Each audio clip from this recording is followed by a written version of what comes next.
From the hellscape of the Hollywood Hills comes the Ghostface finale, not really, that takes us from the college campuses straight to the set of the new Stabalicious horror movie. That's right, we're getting into the meta madness that is 2000's Scream 3. Sid is back from a PTSD-induced exile to tackle the most devious ventriloquist Ghostface yet. This time, the Scooby Gang is on the set of the fictitious Stab 3, and its backlots are full of family secrets and actual stabbings. Does a VHS tape of a dead character double as an audience apology? How many secret rooms do you need before your mansion is just the house from Clue? And how many Inception characters of characters can you take before you're lost in the sauce? I hope you haven't leaked your version of the script, made sure you've cleaned the stains off that old 70s casting couch, and have your episode of 100% Cotton pre-recorded, because the Chuddle Club is about to get a cold call from Ghostface himself as we take a final, not really, stab at the Scream trilogy. Not the Chuddle. Chuddle. Surprise! Whoa. Oh, that's fantastic. Fuck good! If what the actual fuck was a movie, out of the mist and into the fog, it's Chuddle the Pod. Welcome, Chuddle Club members, to a brand new meeting of the Chuddle the Pod Horror Movie Club.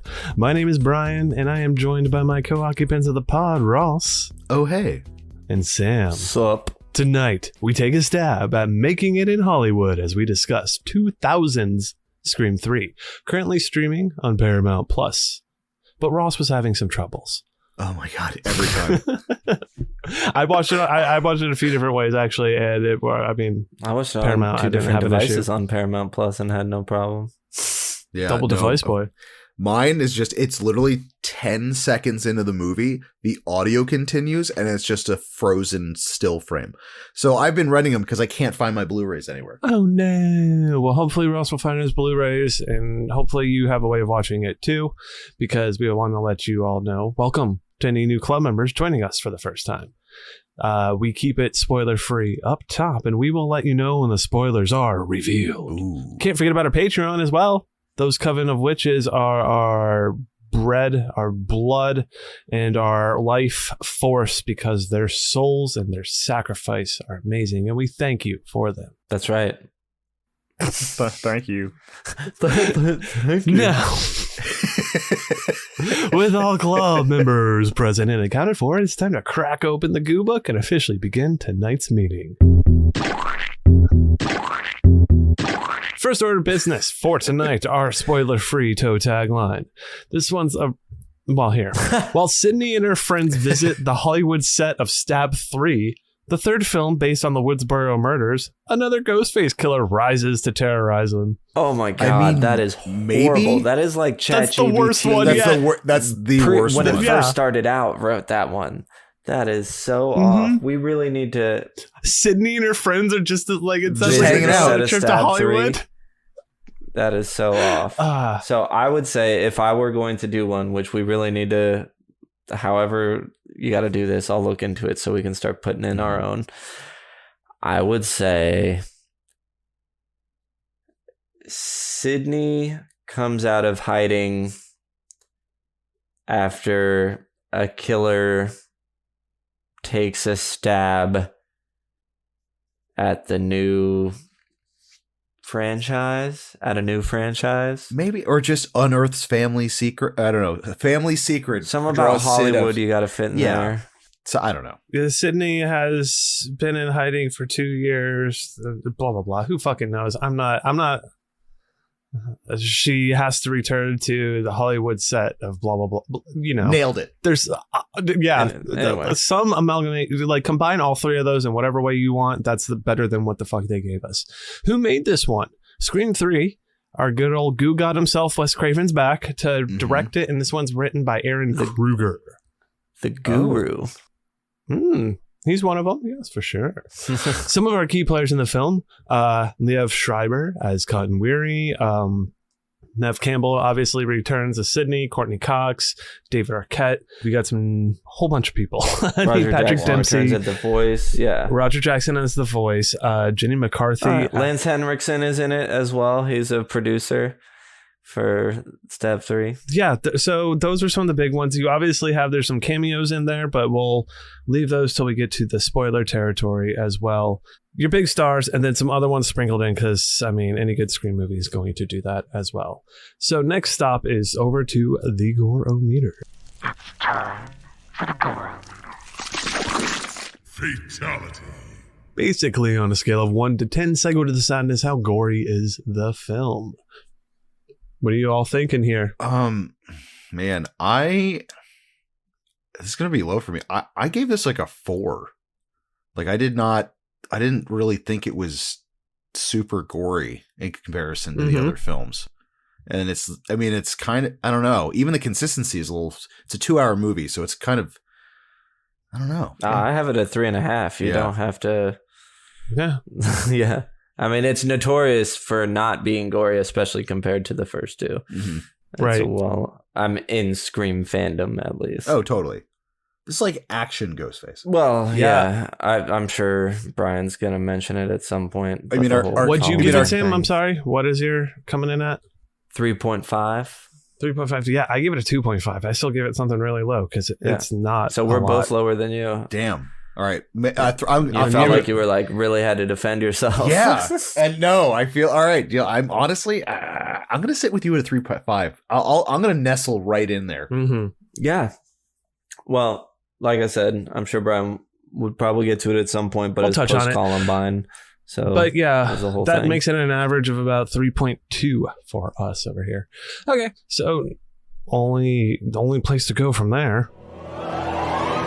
Who is the horror forward? We want to sit down and ask you all, what kind of horror subgenre does this belong to? How should we watch it? And is it for beginners? I mean, back to anything with Scream, Whodunit. Yep. This one, I'm just throwing it straight in there. It's not horror satire anymore. It is horror comedy. Yes. Yes. Yeah. This is if I don't see I don't even, because it's still not comedy per se. It's still like satirizing. So it's almost like a spoof in this one, where it's almost crossing the line into like spoofing Naked itself Gun or something. It's like if not quite that far, but it's like if Scream was on the set of Scary Movie. Like that's the vibes I got from this book. Like, you know what I mean? Or I'm like, this is almost lampooning itself. Yeah, lampooning itself is a good way to put it. Yeah. Sure. So, yeah, anyway. But without, I mean, it's not that over the top. Don't get the wrong I mean, there's impression. a few scenes that are over the top stuff. Nothing compared to Scary Movie. Oh, sure. No, I'm not saying that it is, but I'm not saying that. That's what I'm saying. It's not as over the top as Scary Movie. Certainly, yeah. but for what Scream has been, and certainly something in a slasher or horror genre, it is a lot more comedic. Yeah, I don't know, just with what it's been and campy and yeah. I'm not saying it's a detriment. I'm not trying to like shit on this right here. I'm not either. I'm just saying I am correct in saying it is not like Scary Movie, because nobody's arguing you about that. I know. Jeez. Okay. Yeah, no, it doesn't have the I mean, yeah, I agree 100%. It doesn't have the good. I'm glad we all agree. Cool. Perfect. So how the hell should we watch this? If you haven't noticed, it's kind of a dividing film. There's multiple. This is one of the only installments that I feel is on the fence for. Oh, do you feel that you could watch this by itself? As in, like, without the other two. I mean, you know what I mean? Because like now it's technically in this ecosystem a trilogy, right? Mm-hmm. Yes. Although there's other installments. I mean, if you're for trilogy heads, because I mean, like it fits how a trilogy would be. So like if you're Scream into is probably the only big franchise I would watch any of them just on their own. With exception, maybe, of one of them. 4. So is it serious and schlocky, loud? I mean, we kind of skipped that one. Yeah, I said would say watch like it. Hanging out. Yeah, with the big group for sure. This is big. This is not a huddled up in the dark to get scared movie. This is the Scream for the masses. Scream for the masses? As in, like, watching the group. Being in a mass of, you know, this is the idiot Scream, not the idiot. Well, I don't know. No, this is like, okay, so if you went, my picturing is like in Scream 2, the Stab Theater. I'm picturing, if it's real life, that's real people watching Scream 3. Like, that's the environment I would see, like an insane theater having Scream 3. I want to watch them all. I want to do it for all of them. Anyway, the Chuddle, harbinger of doom. He's flying overhead. Any warnings he's shouting out? I don't have any big ones, realistically. I don't think. I don't have any. No, not really. I mean, like, there's talks of sexual assault, but there's not actual sexual assault in this film. Sure. Yeah. That'd be the closest to anything, but otherwise it's pretty vanilla in terms of, like, other shit we've definitely covered. Yes. Absolutely. It's just standard horror fare. Yeah. There's nothing exactly. that The stands out lumps as like, ooh. And the bumps. All right. Now's going to be the best time to pause this episode if we enticed you with this movie, and check it out if you haven't seen it yet, because now all bets are off. Spoiler zone. So yet again, I'm just going to kind of kick the IMDb behind the scenes into the actual movie when we're talking about things here, because a lot of it and the most interesting stuff happens kind of on a scene by scene basis. The biggest things to point out before it is the fact that this is a completely different movie than what they originally were going to do. And a lot of it is toned down because it's post-Columbine. So that's why all of our kills, all of our stabs are like just like a quick thing in the back, and then like you even see the person really die on screen, then all of a sudden you might see them later in some blood type of stuff. It's striking compared to the first two, but compared to like 5 and 6, like thinking about what's happening now is fucking like so hardcore compared to this movie. Totally, absolutely.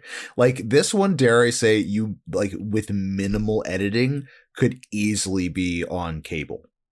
Like there's like minimal tweaks to this movie, and oh sure. In its entirety, you could play this on like probably have to cut language more than violence. Absolutely. Yeah, and then like we said, the other thing is this suffered the leak of the script and all that. So like this was a rewritten from the idea of the whole Stu's, the cult of Ghostface stuff, Stu in prison, which I think. I was trying to think about it, like how would it have gone if they got with their original ideas and really played with it? I think the tone would have stayed the same as the first two. I think we only got this comedic thing as a way to just fucking, I don't know, change it up and deal with the situation. Because realistically, what's funny is that a lot of the script was written like the same day on the set type of shit, like and figuring it out scenes and like getting everything. Yeah, it was a lot. Patrick Dempsey, I believe, was hired a day before they started shooting, so he had to learn his shit like real quick. Yeah, and the other big one is, and we can talk about it in the scene specific stuff, but Neve Campbell was only available to shoot for 20 days on this. Oh wow. So her time was very limited. That's why, realistically, she's not in it as much, I guess. Or there's some isolated scenes and all this type of stuff here. But that's, I think, kind of some of the big things. And like I said, we can dissect it a little bit more in our movie discussion. Before we hit that up, my quick history with this one. I mean, obviously, we're just kind of continuing the Scream train, but I can't think of any direct history of it. I remember this movie existing. I remember seeing it at some point, but I don't remember the impact it ever originally had on me. I was so excited to see it. I went with my friend Shane, shout out, and his dad, because I was like 13 or 14 or whatever the fuck, and had the time of my life. Had an absolute blast. Yeah, I wish I had something like that. I don't. I really don't. I think it came out and then probably caught it on either VHS or DVD when it, you know. I was all in. All the way. Scream boy from the start. You know it. Well, then that just leads us to the main part of the night where we're all just going to kind of huddle around the campfire, get together, club members come together, join in the discussion, and we'll just, I don't know, chill out and talk about this movie. Movie time.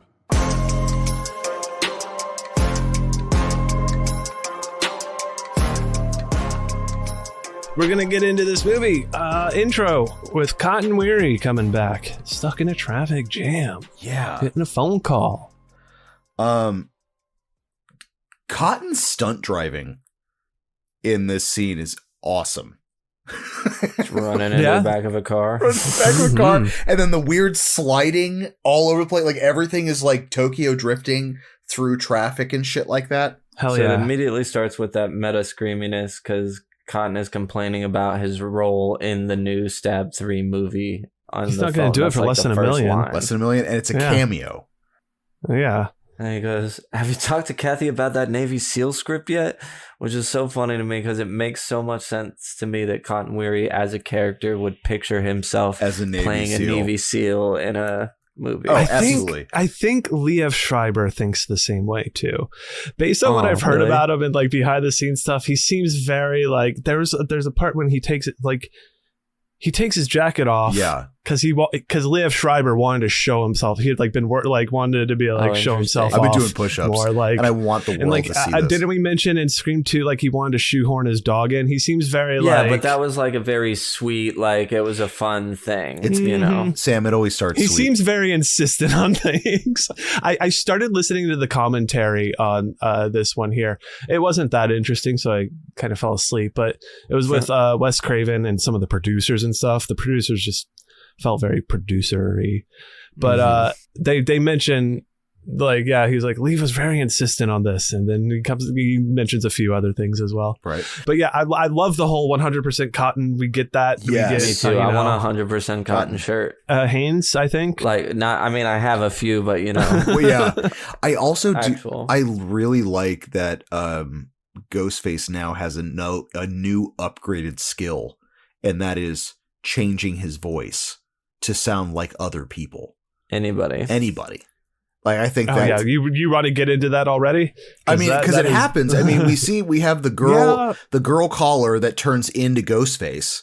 So like, sure, that's the first time we actually get that. You know what I mean? Because like we'll have mostly just the voice dumbed down a little bit to sound normal, and then get revved up when it's talking to the victim. But this is like completely different. This is I think at this point still it could be, but we don't know. Like that I don't think we know the extent of the voice changer type of thing. Mm-hmm. Exactly. Like it could still be whatever way. It's not until we get into the home and see the fucking crazy device. Although we don't have anything like that today. I was like, man, 23 years later, we still could not do that if we tried. I was like, but maybe you can kind of start doing stuff like that with AI now, but it's nowhere near what he does there. And the thing that I find funniest is that he also had to because it's not going to mimic someone's cadence in the way they talk, right? So Ghostface has to be out there talking like Cotton does, and putting that inflection into his voice and get into I mean, which makes sense. Talk about hints with what and who Ghostface is. I don't know if they planned it or not. There's things I feel like. Oh, totally. And it's I think it's very off-putting because you do get a sense of either him being able to kind of my intro with being a ventriloquist is that you've got the girlfriend who's fighting him off and then hearing Cotton's voice behind the door. You know what I mean? Where it's now you're I don't know that when I first watched this movie, that was the first time I was like, oh wow, okay, so now we're not only dealing with it's a voice chameleon. It can pretend to be anybody, which is from Jump Street is okay, new and improved upgraded Ghostface. Absolutely. Although this new upgraded Ghostface fucking loves Creed. The first song, is that what the music is? I wasn't even sure which awful band it was. I just put awful turn of the century rock because it's Creed, baby. Any of those bands. It's Creed. Yeah, this is the music video with Dewey. Okay, it is. Yeah. So, shout out to Blurgio. Yeah, boy. So I love Cotton Weary as a celebrity. When we see the commercial for his show or whatever it is, everything about this version of Cotton Weary. Oh, exactly. After he it's not good, but it's so fun to hate. 100%. Yes. Yeah. After he has a whole bunch of road rage trying to get home, it's the coming up on tomorrow's episode, road rage is taking over our cities. Drivers fight back. There's already tongue in cheek, a lot more tongue in cheek, I think, but it's not that slapsticky stuff at all. I did notice on one of these times that when Christine swings at him, knocks him down or whatever, and he's like falls into the entertainment center, there's a Chasing Amy VHS. Oh, really? That would explain the other cameo later on down the road. Yeah. Which Wes Craven cameos in Jay and Silent Bob Strike Back. But they're making a Scream movie and it's like a monkey under the mask. They're like, Jesus fucking Christ, God damn it. We should cover that scene. Just because that'll be boiled down. So this ultimately leads to our first death, right? It does. Yes. I like, though, that one of the first things she says as she's running around, she's like, Cotton, are you playing one of your stab games again? It's like, what the fuck is like some weird kinky so this stab could stuff. be Cotton Weary, just like Cotton's got some as hell. Yeah, like some That's serious borderline stuff, I think. So yeah, we get our first kill. Christine, Yeah, she gets stabbed in the back. Stabbed in the back. Stabbed in the back. Mm-hmm. This is probably one of this is so tame by like any standard. Especially for their opening kills. We see a little more with Cotton because he immediately gets stabbed after. I did love how they played on the fact before that with she thinks Ghostface is Cotton chasing her around because of the voice changer. So then when Cotton gets home and he finds her, she still thinks it's him, but he doesn't know. So I just love that whole interaction as the audience knowing why everything is playing out the way it is. Absolutely. And then like Cotton getting his poly blend bleed out, hearing his own voice stabbing him is also amazing. Because then you get to see the new and improved circle one. That looks like something that should be on like a spaceship. Like so does Roman, I hate it so much. Does Roman? This is why do you hate it? Go ahead. This is like this is where this is what I would have to put on my fucking suspenders of disbelief for to make this thing work right here. Figured out a way to make it work. Voice changer thing, because it's the thing about this movie that works the least for me, which is fine. So suspenders on, then I can get on board with this. But it's just because of the time period. It's a little bit harder. Well, it's like even future tech. Even worse than that is there's so many times where he wouldn't be holding it up to his mouth where he talks in his either the Ghostface voice or somebody else's voice. Right. Like at the end of the movie, there's a part where he's like, he's talking like Ghostface, and then it changes over while he has the mask on, or then like does something or whatever. So it's like it would have to be like sitting in the Ghostface when like Patrick mask. Warburton and like he has like somewhat, and then he presses a button with his tongue or something to like change the. Happens multiple times in that. At least in 5, they like put it on the neck and whatever. Exactly. And it's only doing one voice. It's only doing Ghostface voice. There's several times where it does not work. Every voice ever made. There's a bunch of reasons why it doesn't work. People who are dead. And how did you get their voice? Right. Anyway, suspenders on. Okay, fine. I'm ready to go. Roman fucking really hates Cotton. Why does Roman hate Cotton so much? Because he gets him framed for murder, and then stabs him, kills his girlfriend, and stabs him to death. Like years later. Does he have years later? No, it's on against Cotton. It makes it funnier because his murdered list is from the script they're doing from Stab 3. So the only reason why Cotton's even getting fucked with is because he's in this new thing as the cameo getting killed. Well, if he didn't sign on to it, he probably would have just been like, whatever. But maybe Roman got him on there because he knew he was going to kill him. He's cleaning, right? He's He's cleaning house. When it opened, again, my wife was watching this with me, and when it opened, she goes, "This one's about Cotton Weary." 100% Cotton. It's a whole Cotton Weary story. 100% Cotton. Oh my god! Talk about the worst. I don't know if that's the worst sequel spinoff. There's the spinoff there. Right. And then the only other thing I have to know about this scene is Cotton's girlfriend, Kelly Rutherford. I didn't know her when I first saw this, but going back to this, having watched Gossip Girl a shit ton now, she's in that, and that's what I know her from. So shout out for her. XOXO. You know it. All right, title card.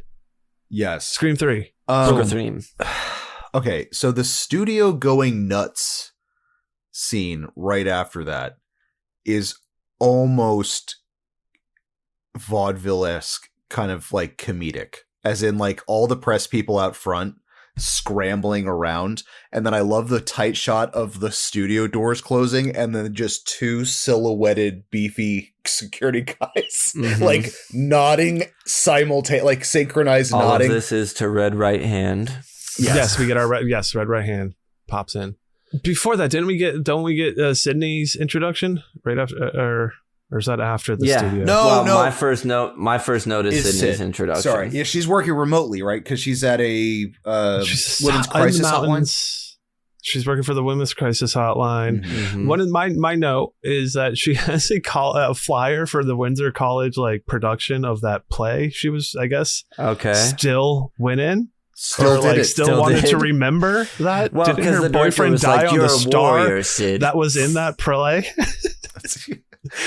Because she still wears his Greek letters around her neck. Yes, she does. Yeah. So she still has that. But yeah, she's like, I'm gonna frame this. Remember, that's the place where my boyfriend got murdered, tied to a giant sun. But it was a good play. It was a great play, though. It was a really good play. I found myself.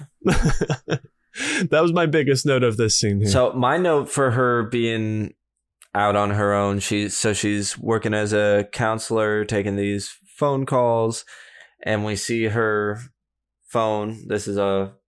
So back in the day, you had a home phone that, plugged in landline, and it has all these different lines on it.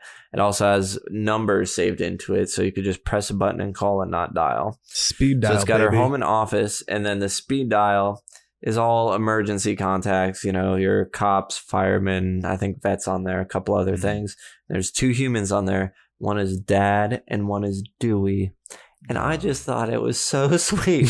The two actual humans on there are Dad and Dewey. I really like that. Yeah, because they're the only people she trusts. Yeah, I mean, yeah, makes sense. Because Gail... And think about the bond they'd have by now. Like, she was...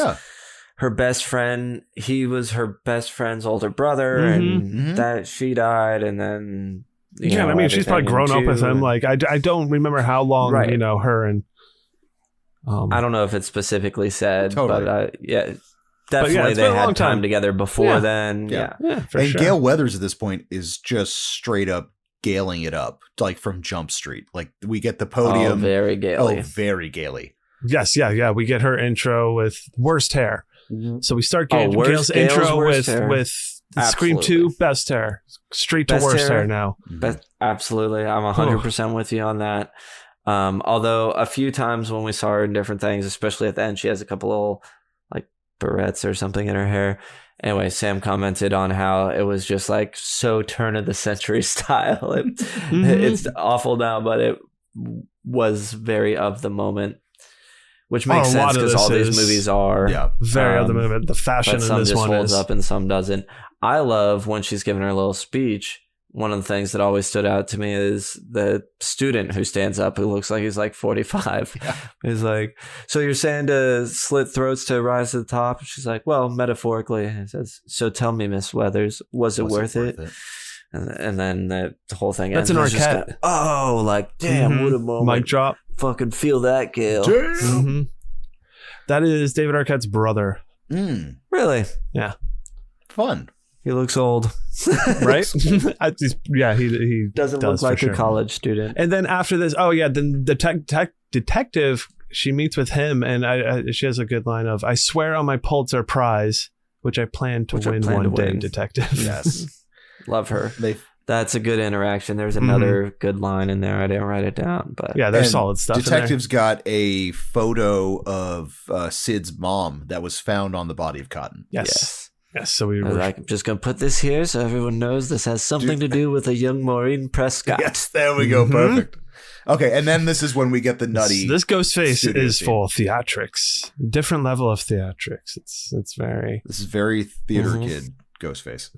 And then we get movie studio, Red Right Hand, violence in cinema is this. It's all the meta commentary of that time with Columbine and everything. Absolutely, it's like so on the nose, right? 100%. And it's like they wrote in people who make movies.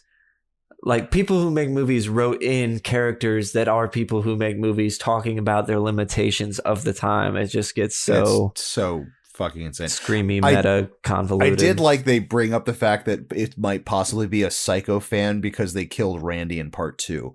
I like the fact that dialogue's dropped in there because of the uproar. Me too. From part At that time, it was such a big deal. Huge. Yeah.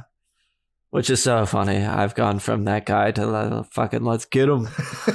When are we gonna get the Randy kill scene? Oh my god! And but it's only in part 2 that I don't like him, because I like him the little bit we get in this, and I like him in 1 still.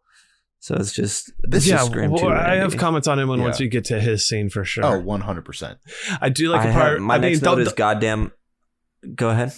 No, I was just gonna say yours might become before. The whole once we're in the studio is just a wonderful scene. There's so many good interactions within this whole world that happens and the dialogue and yes, the detectives. The one line is detectives. There's no reason to presume that Cotton's death had anything to do with this movie, is there? He was making a movie called Stab. He was stabbed. That fucking cop. That wisecracking cop. Hilarious. Yeah, he has a lot of the I don't know, good one-liners in this one here. But you were saying, Sam? My next one is on when Dewey comes into the Deja Voodoo Gales. Mm-hmm.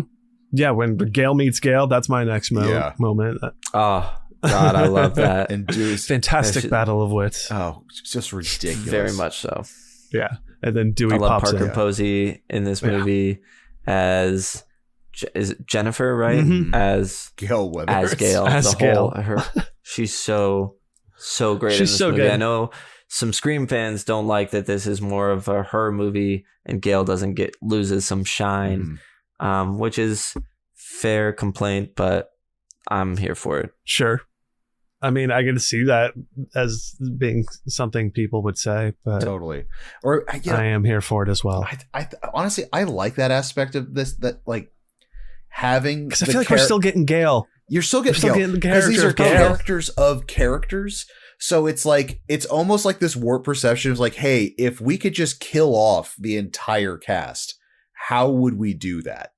You know what I mean? And like, it's like you're getting Diet Cokes to the original character deaths. But you're still kind of yeah, sure. You know, I think Jennifer's a great foil for Gale. We got a lot of great comedy and just a lot of great moments. It's not just funny; like it just works. I'm here for it. I wish she could have bled into the other films. I love the line though in this, like, do you see a camera? And then Dewey just looks down and goes, "Oh yeah, you bought me this purse, didn't you?" Yeah. She's like, "Sorry, I just put it on whenever I go out. It's like perfume. It's just a habit." And as the audience, we saw her walk in, look around, and then reach in her purse and turn it on. She's like, it's just second nature to lie about why the camera's on. But then she finally gets kicked out of there, and then we get our cameo. She's being thrown out of the studio of Jane Silent Bob. Connie fucking Chung. Holy shit, Silent Bob. It's that demon news chick, Connie Chung. Hey, Connie, how's Maury?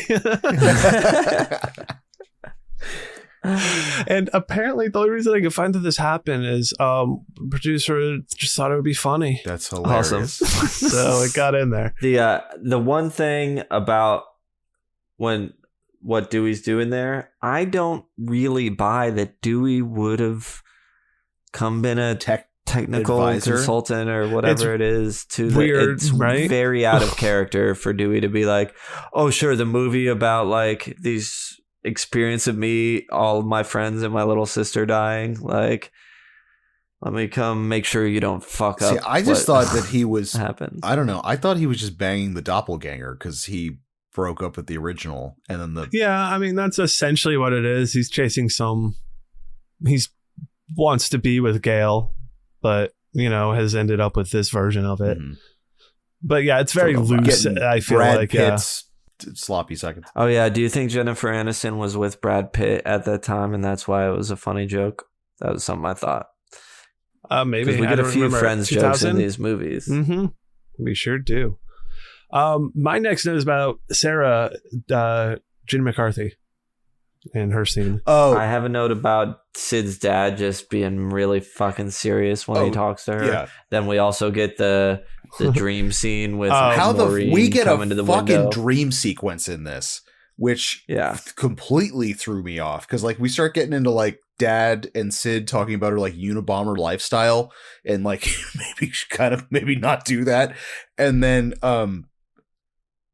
like Evil Dead style dead mom walking outside the house. Like I don't know. The entire time I'm watching, I'm like, what is going on?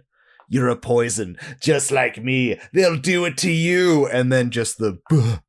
Do you think that was just because? I don't know. I think this is getting Neff Campbell in the movie a little bit longer while they can film some more stuff up at this house that they have while they have her for 20 days. That's probably like, we got to just true. like fucking load it up here. We'll get a bunch of shit here. So I used to not like it. I like it now. It's fine. That's all I have. I mean, there's a lot about this movie that I kind of give leeway for because of what the movie's sure. It's different for what it is. So I'm like, I'm not as off put by it because it is a different feel. Absolutely, sure, is a completely different feel. But it's. So yeah, then I have that little note about Sid having a dream about her mother. Then I have Sarah's death, where she gets called to the studio by Roman because it was important, as he said, or she says. And then we get Roman talking to her on the phone, which I think might be the only time. Now it works because the audience already knows they can disguise voices and things, but might be the only time, at least that I could think of, where the killer talks in their own voice to the person. Oh, that's before so switching true. to the Ghostface voice. Oh, interesting. Yes, yeah, because he's just talking to her. He doesn't have to use. Wow. Yeah, he's running through lines. Yeah, with her. This is the first. Yeah, that's a first for Ghostface. That's fun. So she has a line in here having complained about being a 35-year-old playing a 21-year-old. And has to be naked the whole time. She is 27 at the time of this. So she's like right in the middle of those ages. Oh, that's hilarious. But so the phone call happens, which leads to, I mean, we get our little you still in character, Sarah. Call is, this Ghostface in his fun, he's writing but a new his movie. whole, again, it just goes to the screaming meta-ness. The whole conversation is like, my character is barely in this movie, and then they get killed in the second scene they're in, and there's no character development, and like everything she's complaining about is actually what her character is in this movie. So further down the spiral. I do really, really love the racks of Ghostface costumes and hiding in that. Really love her Glad rack. you followed it up with that. I just really love Jenny McCarthy's rack in this one. When she kisses at the mirror and squeezes a boob. It's so like I don't know why having all of these costumes in a row. Oh, it's incredibly effective. It's unnerving, perfect. Especially when Ghostface leans out of the rack and puts his like, iconic. That's a very one of those ghost faces is a ghost face. awesome. No. That's the room of mannequins. Feel it works perfectly in this whole tightening. Yeah, you get in there in this environment. Like on it's edge. one of the few times I feel in this movie where it gets tense. It doesn't get tense too often. I think there's two, which leads to some pretty funny shit of running through the prop room. Oh my god! And her just grabbing the fucking floppy knife. The prop room is like literally a fucking Tom and Jerry cartoon. Like she picks up the fake Bowie knife.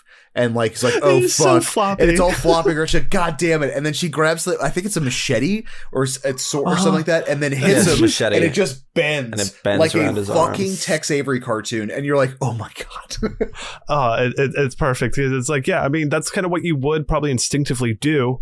You're in a room where there's all this shit that looks like a weapon. Absolutely. You're gonna grab for them, and then it turns out to be fucking props. That'd be the worst. And then I mean, she just gets stabbed in the back. She gets like thrown through the door window thing, and like maybe cut up by the glass or something. Who knows or whatever. See her but bloody ultimately, face kind of for a second after she's stabbed in the back. This scene gives me curtains vibes towards the end of that movie where they're just in that back prop room and like doors don't lead anywhere, and like there's a few things in the sets. Like when Sid is in the set of the movie, and then when Jenny McCarthy that's one of my favorite scenes. That's my other favorite scene. That it just gave me curtain vibe, where it's like, oh my god, just like fighting backstage is hilarious to me. Oh yeah, I love it. Just when you're able to use literally a set piece as a set piece, like it just, I think it works so well to play within that world. My next note, and then all that happens, and then they have the meeting at the house. we see Sid for a second again. Yeah. And all I had for seeing her was that I'm not saying she needed to be hiding into, but she should have at least had a gun. Because now in this one, she's like full blown, tucked away somewhere. Nobody can find her. And in the second one, all she has is caller ID. So that's true. Should have been somewhere in between. Also, she walks through like a pedestrian gate that's like, I don't know, chest high, and puts in a code for it. You just hop the fence. Yeah, not easy. There was some anyone. And like, it's not. It wasn't even for like a car or something to close behind it. It was a walking gate.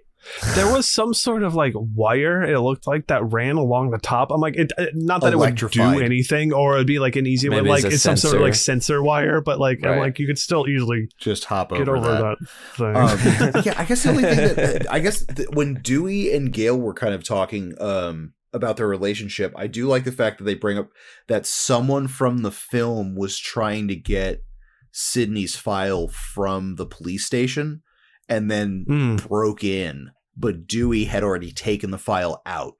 Right.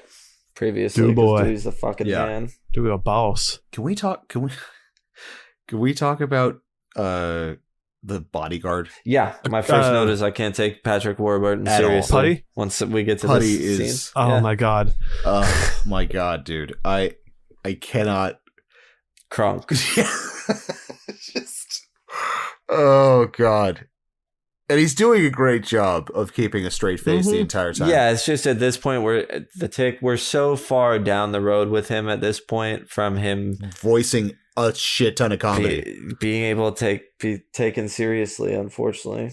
Sort of typecast in the voice, it's iconic. But he even plays it. What, Joe, right? On Family Guy? On Family Guy, yeah. But he even plays it funny because it's like, doesn't fake Gale like hop into his arms at the end of this scene and like they start cuddling? Yes. Well, he's gonna like carry her out or something, but yeah. And even the style of sunglasses he's wearing, even like, just make it sillier for whatever reason. He seems like silly Hollywood bodyguard like guy, and just some of the guy like a dewdrop. Yeah, totally. Because I mean, it's funny. I can't think of him but as not Putty, but I think, within the vein of this movie, just like everything else, it just works for what's happening. I love this. I love the character. I think it's a fun character to be, fodder, essentially. My next note isn't until this same character. Yeah, I mean, just moving along. There's a meeting with the cops at the studio after the death, so the production there's gets another photo shut down at this point. Yeah, like we're gonna production's down. They found one on a new photo on her body, and I guess they were trying to figure out who would be up next, and they figured Gale is one of them, but there's 3 separate scripts, so there's 3 different people that could be dying depending on which one they're going off of. They don't know which version the killer read. Exactly. So then they all get back together at the house again, and this leads to oh my god, our death. Yes, more murder. I do think it's kind of sadistic that Ghostface at this point also calls Sid as her mom and tells her to turn on like the news and stuff, like listen to your mother. Like it's super off-putting. That was a good moment too when she looks at the phone to hang up and sees that it's the home line and not the office line. That's one of the few moments that is genuinely chilling. Right. So, bodyguard. So then I have his death, Patrick Warburton's death. Yeah, he's like looking through the trailer. Oh, he literally gets a call from Dewey while he's like, I'm in just your tin can and just fucking poking around and messing around. Yeah. Being a fucking dickhead. And then he's like, hey, guess what happens? He gets killed. But the line he says something to him. He's like, well, maybe if you'd been a little tougher or something, your little sister wouldn't have been murdered. He's like, what'd you say? That really makes me angry. Like, I can't believe you'd say that to me. And if that had been Dewey, that would have been like a really horrific thing to say to him. Super. Yeah. I like to think that Ghostface was kind of like put off too. He's like, what the fuck, dude? Whoa, dude. Holy shit. All right, fuck you. Fuck you. I'm You gonna do deserve kill to you. die. And so this is a time where the voice box doesn't make sense. He goes, "What'd you say? That makes me very..." Yeah. And he jumps out and says "angry," and then stabs him. So So that's when he has it in the box. In the- He He's using changes his it by tongue. pressing it with his tongue to press the button to change it. I then do love the stab fact in the back. That was my Yeah. guess. Guess what? Stabbed in the back. he gets stabbed in the That back. is the Um, and then gets knocked around with a frying pan. gets beaten with a frying pan. I also love, like, right after this, Dewey scaring the fuck out of everybody with the gun. Like, I think what was the actress goes up and she starts This is screaming, and very- then Dewey scaring Dewey. This is when the Scooby-Doo shit starts Very Scooby-Doo. really popping. And I was going to say, it's almost as if the frying pan was like, we're going to cartoon We're land. There's smacking you nothing in more there, yeah. cartoonish than So with hitting the fucking somebody with frying like pan. a frying pan, like, let's go. Because From here, this yeah. one, everybody's screaming. I mean, Which is all of it. hilarious. This one, it I starts. love that shit. Talk Me about- too. It's so so fucking funny. bonkers. It's all right. So Totally nuts. have you guys ever seen a death by fax before in a film before this? If you want to call it that, no. Still, either way. I'd like to see an actual death by Mine only fax. by cold hard truth, if that's what you mean. Death by fax. Whoever smells the I gas. get it. Uh-huh. FACTS. Uh-huh. Yeah, okay. Oh my god, I love Okay. everything about that. Okay, so This whole scene, yes, okay. You heard the Wait, punchline. you do Here's the setup. Are you gonna do the screaming part? Because I got the death. What were you gonna say? You go first. No. I was like, yeah, just it. This whole fucking sequence Yeah. of them I like- getting the fax. I like. Phone call comes So- in. They're about to run out of the house, and they hear the phone call. Mhm. They're all screaming at each other. Whose phone is it? Whose phone is it? Yeah, no, it's the fax. So they run back in. They're Printing a getting script. facts like the Mhm. script of what's happening. Dewey's like, we need to all run outside. They're like, no, the killer says he's out there or something. They're like, exactly what we Fucking need go to fucking outside. get the hell out of here. Like, he's fucking with us.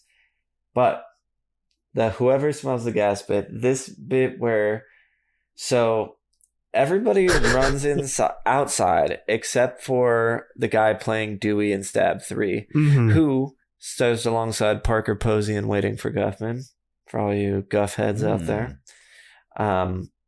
But he stays in.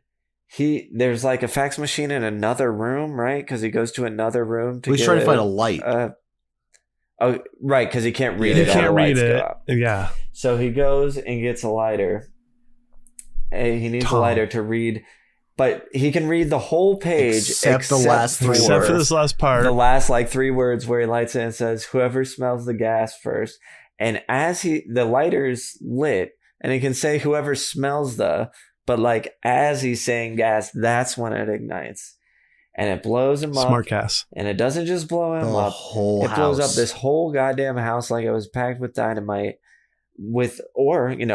filled with a ton of fucking gas that you wouldn't. The amount of gas to make that explode, you would would smell it. The doors would have You'd to have been die. sealed. Like Yeah. The fact that none of them had died of gas inhalation before the fax start, the actual electronic the fax turning only- on maybe- would have caused the spark that probably would have blown the house up. if this house was somehow just like it's like I love all of it. it's like just completely powered by explosive gas every which way, and Ghostface goes into one area and pulls the main gas valve, which is like this, I don't know, like 1 fucking foot in diameter, like piping that just starts shooting gas everywhere almost instantaneously. And I think that could It would have to just have everything in the house would also run on explosive gas. well, exactly. So, So like, you get it's a everything chain reaction. like Yeah. they don't have light fixtures that have light bulbs. It's all gas fixtures to produce actual flame with in their them. own individual semi-large tanks. Yeah, so there's just tanks everywhere. 10-gallon Perfect. I tanks. mean, in Watching all of these characters I mean, the fall Hollywood down type, you know how a to- hill. oh my god, they're okay. So endearing. One of the Dewey's fall after he shoots at Ghostface, I love so much. there's literally a line at this point where someone says, "I cannot stop falling down the hill." And that's why I lean so hard into it being, yes, it's a horror comedy, because that line is so fucking bonkers. I love it. It's so funny because that leads them down to where we get another Ghostface encounter. And Dewey just fucking shoot the shit out of him. And the Ghostface falls and rolls under the van. Oh, and he's like, I swore I could have hit. I swore I hit him. Mm-hmm. And then we also get a we get a Dewey punch to a double Gale face punch. Yes. So Jennifer punches Dewey for like, you didn't come to save me, you came to save Gale. I also love that part where he hears them from his right, left, and doesn't know where to go, and then decides to go for Gale, which of course he did a good choice, Dewdrop. But so Jennifer punches Dewey, and then Gale punches Jennifer in retaliation, and we get one of my favorite lines of the movie when Jennifer's like, my lawyer liked that. So. Not as much as I did. Gale's reply. I think Dewdrops should be fans of Dewey. I think we're Dewdrops. Like when I meet, so he's gonna be at a con I'm going to in the beginning of October. I'll be like, I'm your biggest Dewdrop. Such a Dewdrop. Such a Dewdrop. Yes. Oh, please do. Great. We're all, we're all Dewdrops over here. Let them know. Tell them to listen to Chuddle the Pod. Because we're all Dewdrops. Perfect. So then my next note is at the police station. I mean, we're back at the police station. This is when Sid comes back. Yes. Into town. The goddamn Dewey on the cell phone, the look back to Sid is like Limburg cheese to me. Like it's cheesy. It's so hokey. And then the line after that, hey, there's someone here who wants to help. And then introducing Sid was just like, it's so over the top. But part of me loved it, but hated it. Like hated it at the same time. It made me think of in Scream 2 when Dewey just shows up on campus wandering around. And then he gets his song. Oh, wait a second. It's just like he's on the phone trying to get a hold of her. What? We don't get Dewey's theme, I don't think. We don't get any Dewey theme in this movie, right? Oh. No, because it's not. What a shame. This is... Yeah, it's different tone. Different tone. What if they switch boing boing the I was gonna say they switched the fucking his theme song to like the Benny Friday the 13th. I was going Benny Hill, just like Dewey shows up. Oh sure. And then I don't have too many notes about this. I mean, Sid comes back. There's a great line with was that a threat, detective? When it's a threat, you'll know it. Was that a threat? Was that a threat? Yeah, I mean, and I think, is this the same scene where, so this is something that could only happen turn of the century, because now you'd say, is the number saved in your phone? But Gale says, do you have the numbers stored in your memory? And Dewey looks off to the left up in the air like he's trying to think about what the phone number is. She's like, your phone memory, dude. Oh yeah, no, that too kills me when Dewey does that. Yeah, and that I give you is straight up comedy. Some of the other stuff I feel like they can still put under the guise of satire, but I don't think you can do that there. Yeah. And then my next one, I mean, I only have a little thing when the cops are rolling through the fucking studio set again. Our side cop says, watch the fucking aliens. Watch the fucking aliens. And that line has always stood out to me. Because Sid sees the photos and wants to go to the set where her mom was posed out front of what is it, Sunrise Studios? Yes. Okay. Sunrise Studios. So then once we're on here, my next note is about Randy's sister coming to show them the If I'm Dead tape. Hold on. What was her name? MacGuffin? Yeah. MacGuffin, yeah. Yep. Although she's in 5 Cream. So it turns out they were able to use her. Yeah. Turns out. This is Chad and Mindy's mom. Wait, hold on. What? Chad and Mindy from 5 Cream and Scream 6. Yeah. This is her mom. They're moms because Randy's their uncle. And we see her Unless in there's- 5. that's right. There's no other siblings, right? That we No. know We of. see her in 5. That it is definitely their mom. Oh, well, yeah, that's right. Mm. Anyway, so one of my favorite things. So we come in, we start watching the tape. I love that Dewey's taking notes. Yes. That's again endearing. Dewdrop. Love the it. fan service from Beyond the Grave is amazing. Like, this is like the equivalent of like the Jedi ghost like appearing and then giving wisdom and then disappearing. My next note, yes. I like Randy in Me this too. video. I'm good with Randy in this one. Quick Randy speech and out. That's great. Yeah. He's goofy without being whatever the hell he was doing Yeah, into. there's- It's an endearingness. Like it's not over the top. You know what I mean? Because he's not like. It's not. but cuck- it is it's not, in the it's right not- way. Maybe It's a not little more cuck- Randy and a little less Jamie Kennedy. Yeah. No, I was gonna say it's a Yeah. little less cuck.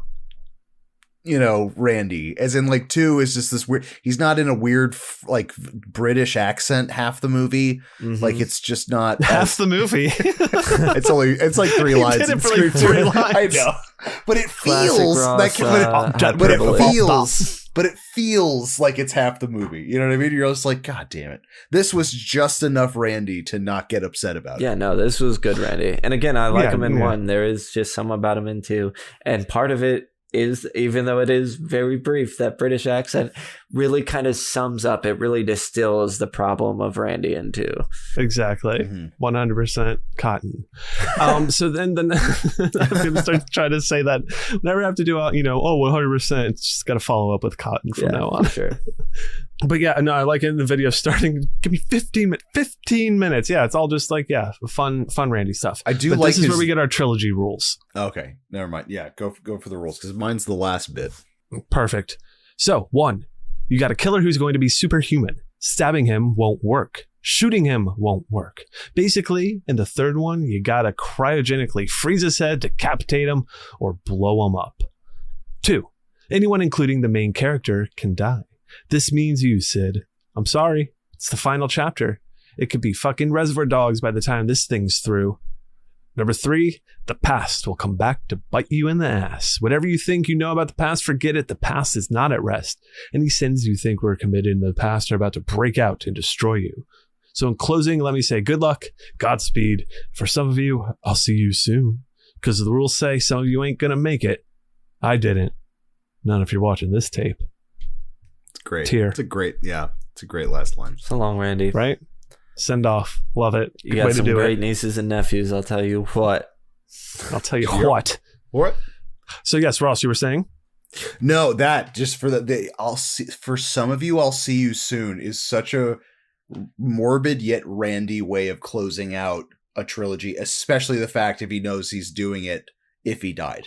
So I'll post something to you guys now. And earlier today, so as of recording earlier today, we did a little, or I did a little watch party with some of the club members, and we watched Scream 3, and they brought up something at one point, which would come into later. Do you think that any of the core 3, not core 4, the original 3 here should have died in this movie? And how would you have felt about that? I said no, because I felt like it was, with the tone of this movie, I don't feel like it would have fit right. Yes, and I I- personally love the end of this movie. Mm. I think that if anybody was going to die, I feel like it would have been Gale. But like as I said before, it's that weird Diet Coke main characters thing. Is that when you have all these doppelgangers in your film, you can technically in Ghostface's thing, like he is killing off those characters, like those people. You know what I mean? Like, so sure. it's They're I don't not know. that, like, of the actual 3 people, not their doppelgangers. I think if they were to do it, I think they should have killed all of them. I think it should have just been like this crazy, Oh, wow. blow out at the end, everyone just going That out would've type of been- thing. If they're talk doing about it not in matching the this tone, movie. though. Can you I feel like it imagine almost does match the tone of this movie. You think it Another- does? Just go Like, watch. another Just explosion.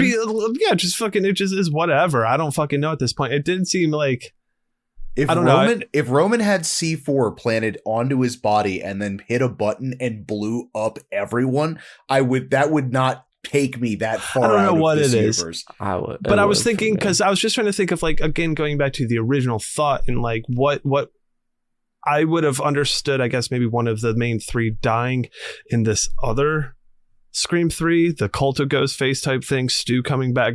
It would have made more sense maybe to kill off someone in that movie as opposed to this Scream 3. Or it could have been I'm one of those. I'm happy with how this Scream 3 turned out. I was just saying it would have been fun to if we're gonna get someone die, if we're Honestly, theorizing one of the three dying, I want to see all of them die in this movie. Totally.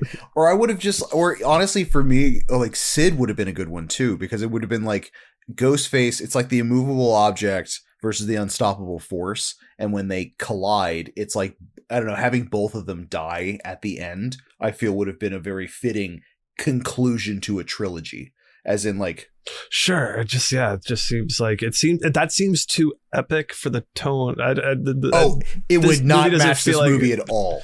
Like, so that's why, again, I agree with you, Sam. I like the ending of this movie. I don't think it needs to be different for what unless they used a penny whistle as both characters are dying. Just that boo. All right. That's the the rules. The next thing I have is about Gail and Jennifer sneaking around the archives. Me too. What are you doing? I love their team up so much. What are you doing? I'm being Gail Weathers. I am Gail Weathers. Oh yeah, it's fucking amazing. Oh, we also get a Carrie Fisher cameo as they're sleuthing. Yes, she's in there as like the archive. I don't know, office manager. I know what I look like. I know anyone who's ever been cast in anything at this studio. By memory. Hey, are you? No, I'm not her. Yeah. So how can I help you, or do you just want me to tell you who you look like? There's our other like friends joke type of thing with Courtney Cox. Yeah. So she's got all right. So Maureen Prescott now has an alternate identity, which is it's Reynolds, right? Yeah. But I love when they're going in there and she's like, Gail goes to bribe her and gives her $50. And Jennifer's like, $50? Who are you? A reporter for Woodsboro High? And then she like takes off her ring and smacks this fucking ring is worth $2,000. Yeah. Well, I like Parker Posey's quote of like, why is she hanging out and following Gail around? She says, here's how I see it. I've got no house, no bodyguard, no movie, and I'm being stalked because someone wants to kill me. No, because someone wants to kill you. So now I go where you go. So that if someone wants to kill me, I'll be with you. And since they really want to kill you, they won't kill me, they'll kill you. Makes sense? Love it. Oh my God. That I could barely say that reading that. I mean, that seems like an insane thing to fucking memorize. On a set. How could you act it? How could you act? These actors are crazy out there. And then, next we get, in my next note is to getting Sid on the set in Woodsboro.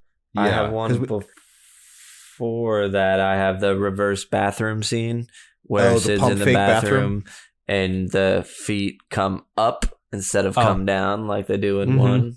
And bang, it's the girl playing Sid, and the girl goes on and get a little bit of red herring with her at this part, but also Scream mask.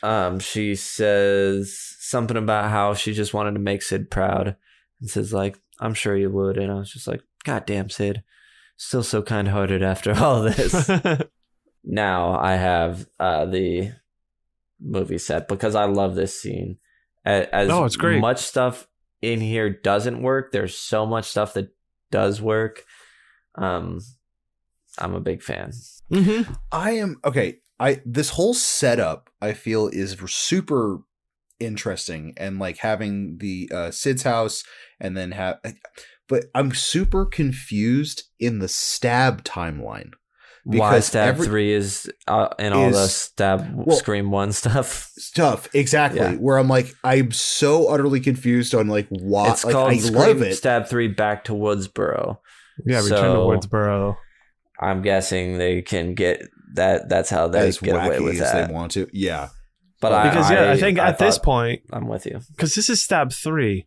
The last we've seen of Stab was what? Coming out was Stab. Stab, right. The first one, exactly. So a Stab 2 had happened, presumably based on Scream 2. Scream 2. But since Scream 3 events haven't happened yet, at this point, it's all just like open. And Scream 3 was going to be writing whatever. Was going to be Back to Woodsboro.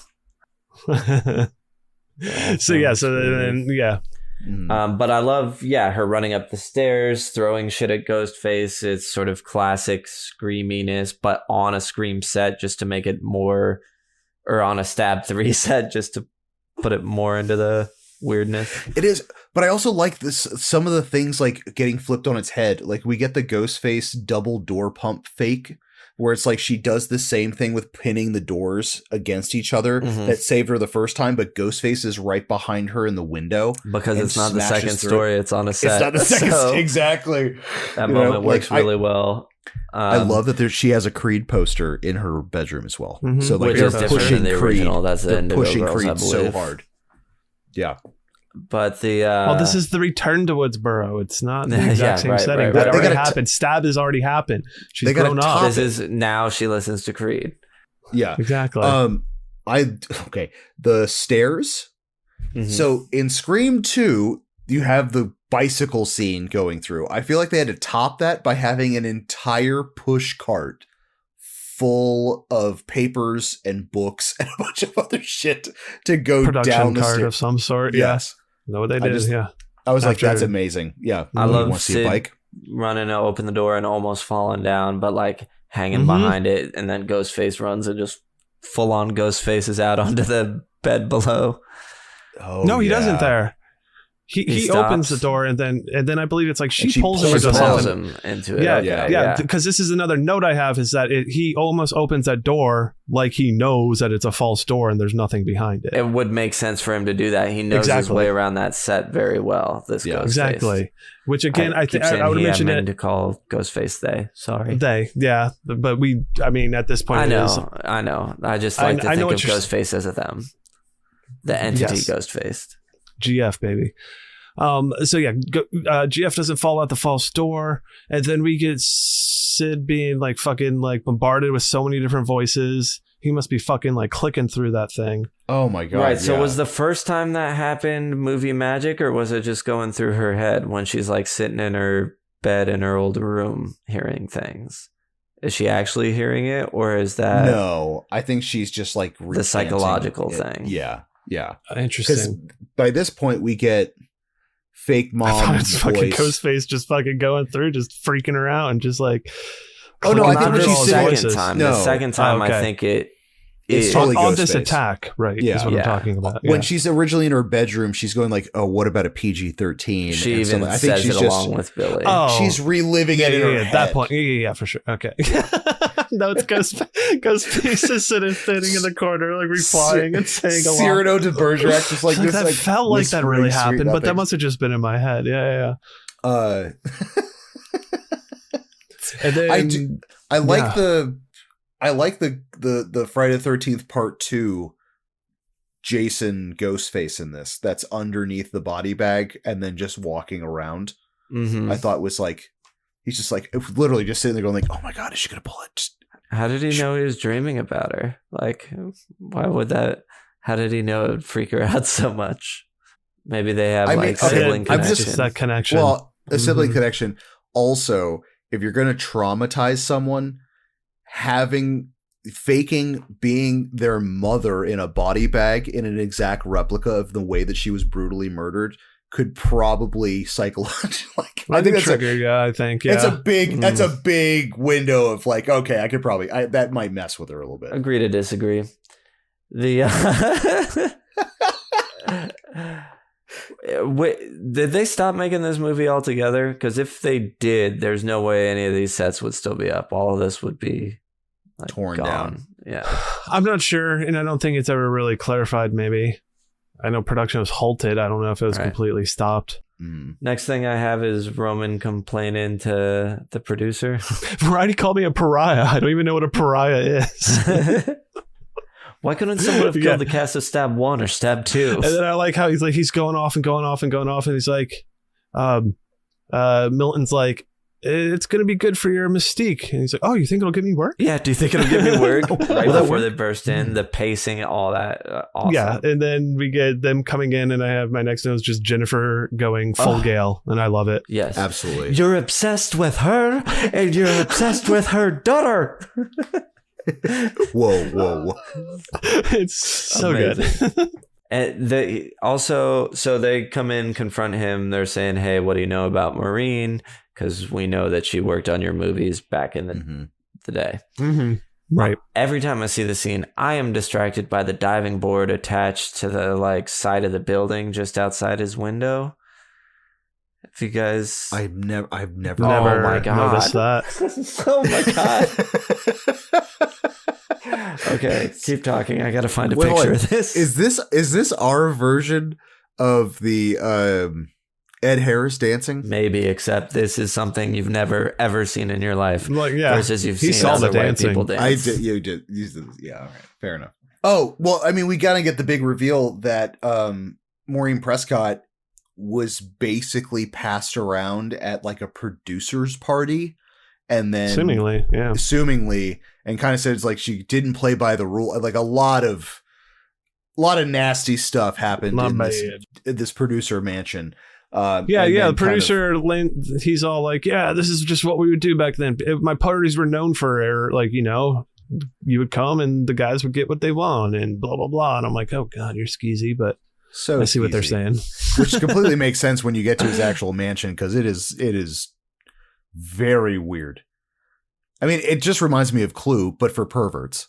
Oh yeah, it's just filled with hidden shit to I see it right now. I literally so I just pulled up where I left off watching it, and he is standing right in front of the goddamn thing. Here, hold on. You see this thing that you guys have never seen before? Right? It looks like it's his dick right now, but like, oh my God. How have I never noticed a diving board out of a window? Holy shit. All I can think about every time. That's amazing. Well, there we go.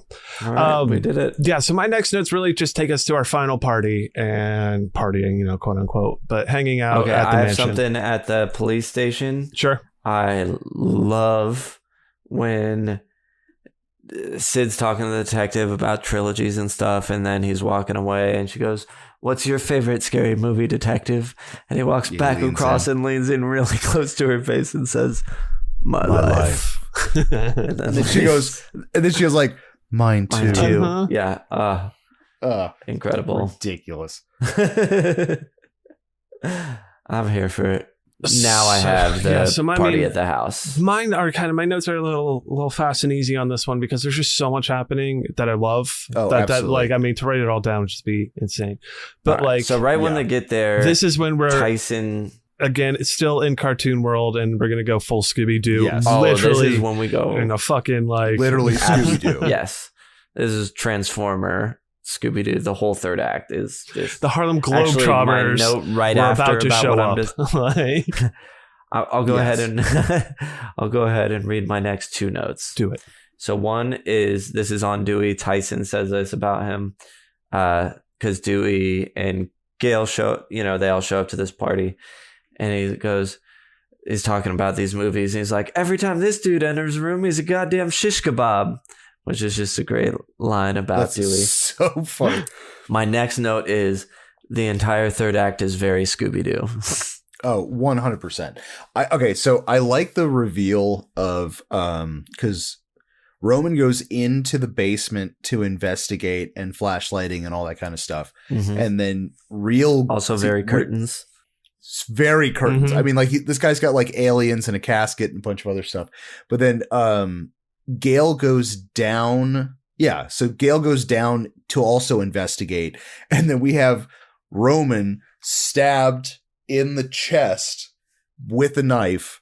And then fake Gail scares the shit out of her. Now, obviously, seeing this movie and knowing and then having Roman as the baddie, when she slams the casket back down on the corpse, I thought the funniest thing. It's like, if you could, all right, so if he's got this fake knife, what if it actually just impaled him afterwards? Well, it would just go like whap and just whap. Just a little bit right there. I hear you. If anything, he'd be like, well, no, because like the actual knife, there's like a good 2.5 inches out. Like you could still get impaled by that. Very little. I hear what you're saying, but I Disagree. You would still hear him. I don't know. It'd be very. My note for that part was more that it's like a Jason thing where he's just fucking hanging out waiting, and he's like, "Oh fuck yeah!" So he like lays back down. He's just waiting. Also, Gail takes his fucking pulse right before that and says he's dead. Like, she doesn't just see him like that. She grabs his wrist and then says he's dead. She's a journalist, not a doctor. Yeah, she doesn't know what she's doing. Also, very Clue, as he checks the pulse, like, what was it? Yeah, in the movie Clue, they check his Mr. Body's pulse, and he's still alive, and he's still, like, they go, nope, clearly dead. It's been so long since I've seen that, but yeah. Well, the other thing about this mansion, too, I don't know if it looks familiar, apparently it was used as the school in Halloween H2O. Oh, whoa. Now that you say that, I can kind of see that. It gives that vibe. Totally. Now, up until this point, I mean, this is a very random thought that I had, but I'm just going to get this in here. Someone in this movie is wearing a wig. Were you able to spot who's wearing the wig? I knew Sam would, and I mentioned that in the chat when we were watching the movie. I was like, Sam's not going to be able to spot the wig. It's Sydney. Sydney's hair's a wig. Oh, so she was working on Neff Campbell was working on Party of Five as well, and I think something else where she had like streaks in her hair and had a different hair. So sure, her very limited time, 2 hours or something ridiculous, was spent putting a wig on her. Wow. Yeah, and that sucks. I noticed it, but yeah, I knew Sam wouldn't. It's got to be. I was really, Ross. I was like, Ross really might not. I couldn't. I didn't totally know. Could, yeah. But I don't. You know, I think when you go back now and look at it, you'll be like, oh, definitely. I know. Yeah. Everything else is so cartoonish. She's distracted. Like, I am. I'm like, it's like Who Framed Roger Rabbit, the slasher movie. So I would say if you told me at the beginning of the movie and sent me a text and was like, hey, someone in this movie's wearing watch for the wig, right? Wig watch. And then I would be like, okay, it would be over my head if I had no idea. I'd be careful. Definitely. Yeah. What if I told you that, me Sam? At the beginning of the movie, I would. He would have forgotten within the first 5 minutes, and still not. Yeah. We'll try that next time. Next time I know there's a wig movie, right?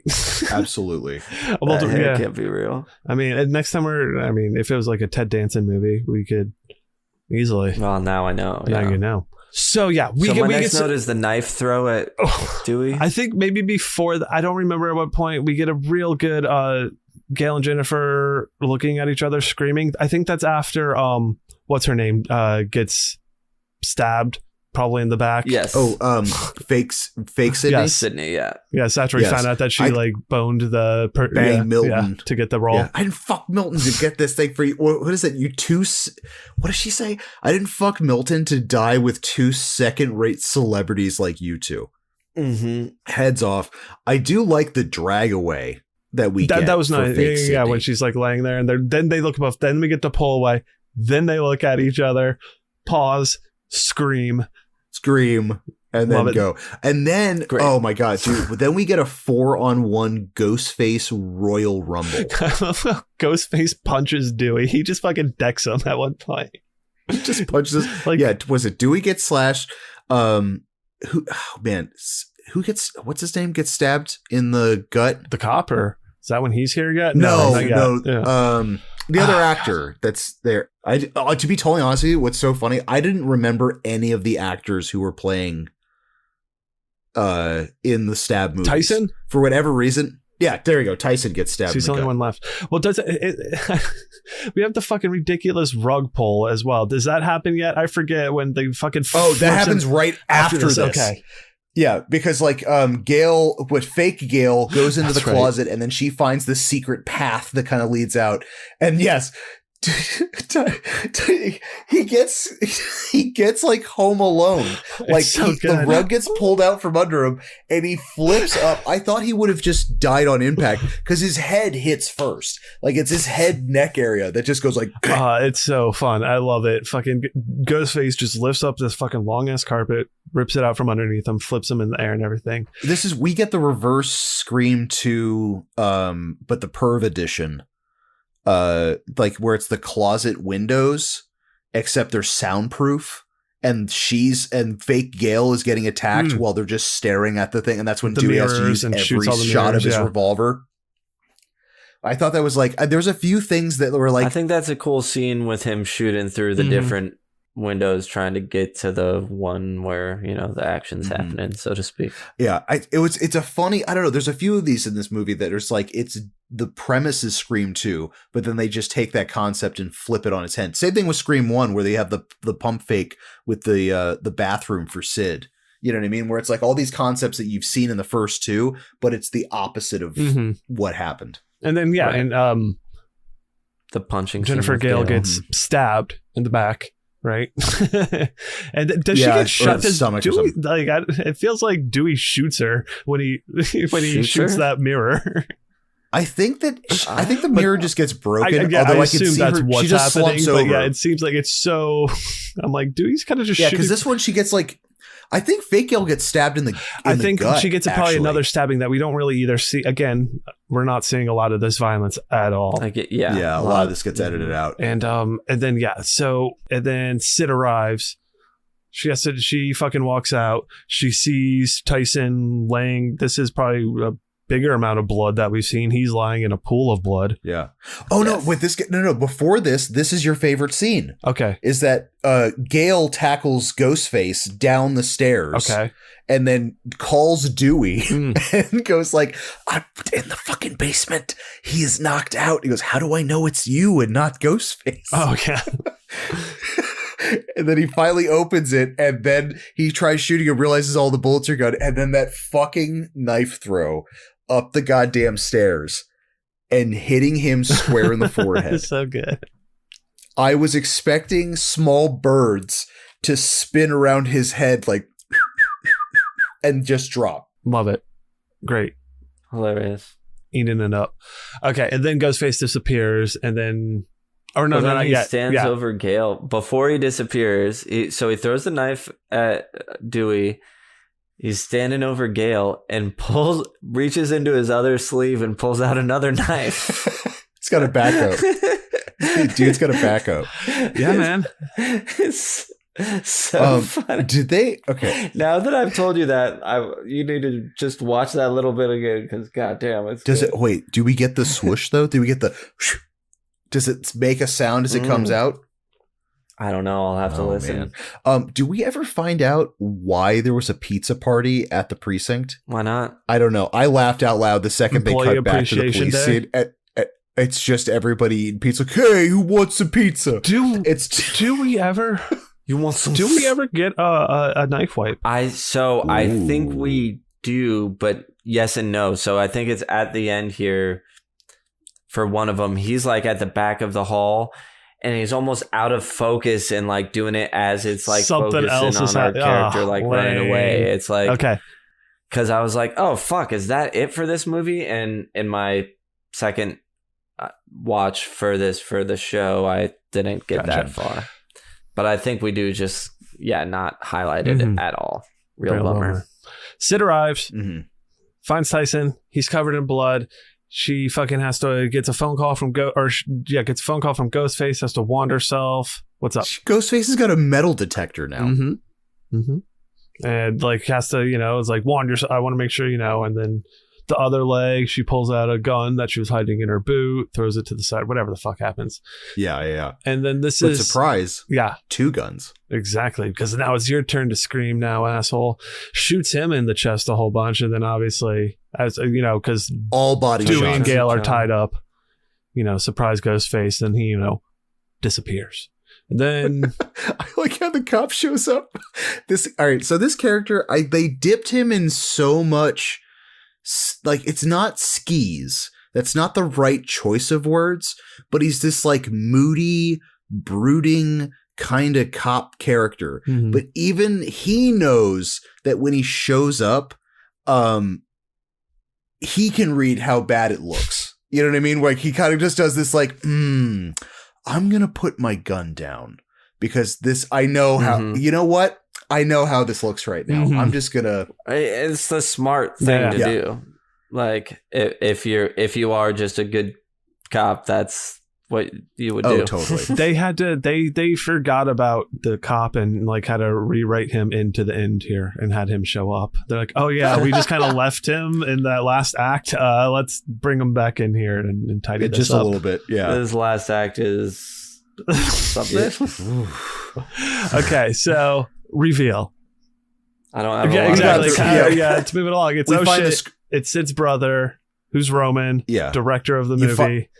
You find the screening room, Mhm. and then we also get the video of Roman that he was videotaping Maureen Prescott in her bedroom, which I think is like right before the murder, I guess. during the reveal. Mhm. During the big reveal. And then also like, just I like the home movies playing in the background while he's explaining. During the reveal, I was like, all right, I have no fucking clue how this goddamn voice changer is supposed Not to at work. all. Like, No idea, because whatever. he's talking in one voice, it changes, and then he like takes the mask off, and it's like, I don't know what the fuck is going on. They don't know what the fuck is going on. Yeah. No. We get Gail and Dewey trying to find Sid, just busting into empty rooms. Like, meanwhile, while this is happening, where are you? and they finally find her, but can't get in there. So Dewey, my fucking guy, Dewdrop over here, goddamn electrocutes himself to get the door to open so they can get in and rescue Sid. We really glazed over it, I do want to say, because Roman, I think, is deserving. It's the brother. Half His brother, whole thing was he was abandoned by their mom, Maureen, went back to Woodsboro, turned Billy on to the whole killing thing, showed him the video of Maureen cheating, and basically orchestrated everything that happened originally, because it all goes back to the original. They kind of fight like brother and sister immediately, and then Roman's gonna blame it all on John Milton, but then he kills him. We get it. That's a throat slit, right? I believe. So that's like one. That's our actual, but still. That's besides the big someone one. getting stabbed in the back. Like it's something else. It's still pretty. It's weird. And he's going to try to switch everything up where it's like Sid is the villain and everything's pinned on her about all these murders, and she just kind of fucking psycho and all that kind of stuff like that. Exactly. I do like though is that he's explaining this and like she's just fucking like, I'm over it. Yeah, I've already heard this before, and just like the take fucking responsibility for your actions. I thought was a big, awesome line, because every killer that she's faced in this series has blamed it on 100 different things than them just being a fucking psycho. I'm Ghostface. Ghostface is angsty. So angsty. Sid gets shot, and then brooder. Sid pulls a Ghostface. Yeah, dude. Sneaks on out, and Star 69's Roman. And that just takes him off guard. She knows where he's at, and she gives him the old backstab 2 times. Ba-bam. Shows her little right? like, check out my bulletproof vest. And, because movies, you gotta be like, you have to show the bulletproof vest. And then we get a heart stab, right? More or less, chest stab of some sort. And they hold hands. Yeah, and she's like kind of lays with him. It's like, oh, brother. Yeah. Listen, I got bro, you. You're my brother. It's not. I'm sorry you turned out Sorry, this you're a way. piece of shit. Which I guess doesn't mean shit to him, because ultimately he still jumps up and starts going after them. It just screams.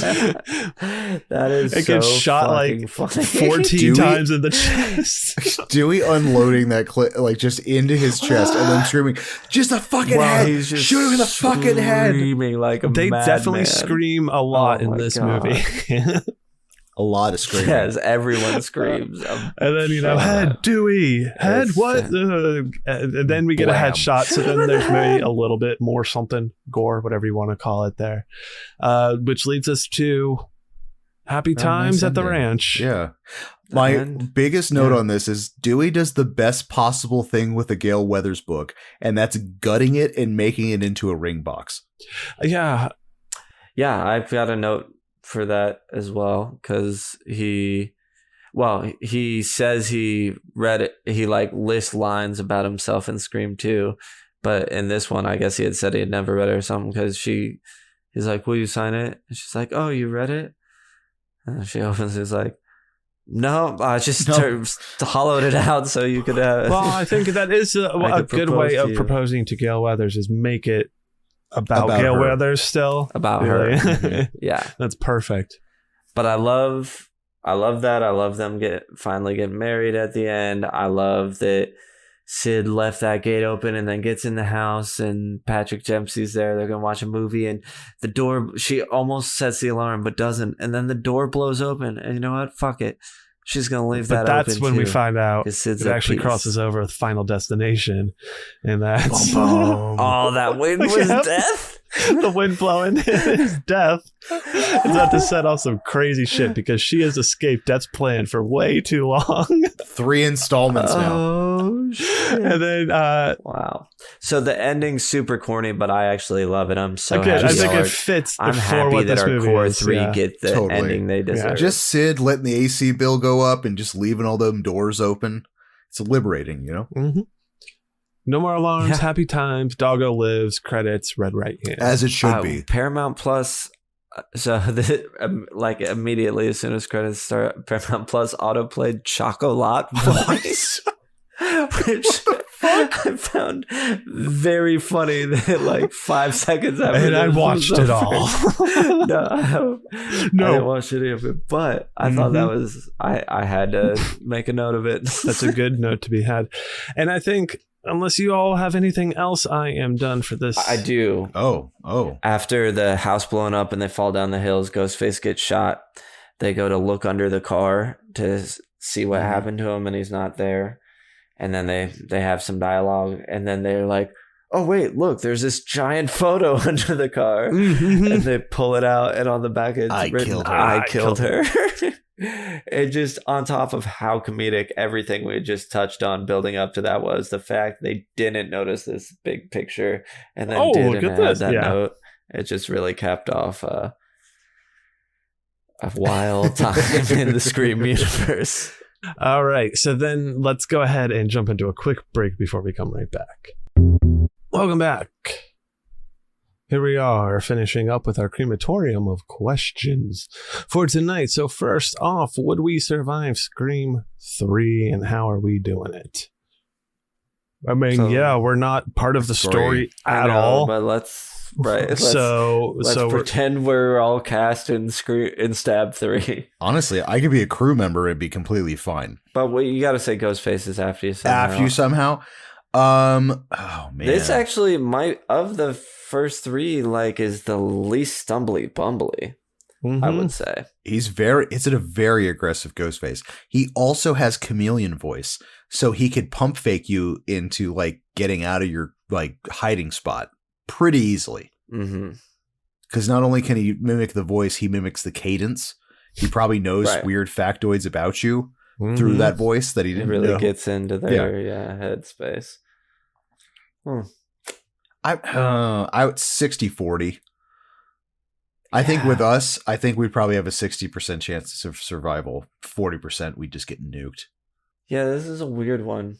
I almost don't know what to. I actually 100% don't know what to say. I was going to say I almost don't know what to say, but I think quite clearly from me being stumbly bumbly over my words, I really don't know. It maybe because this movie's just.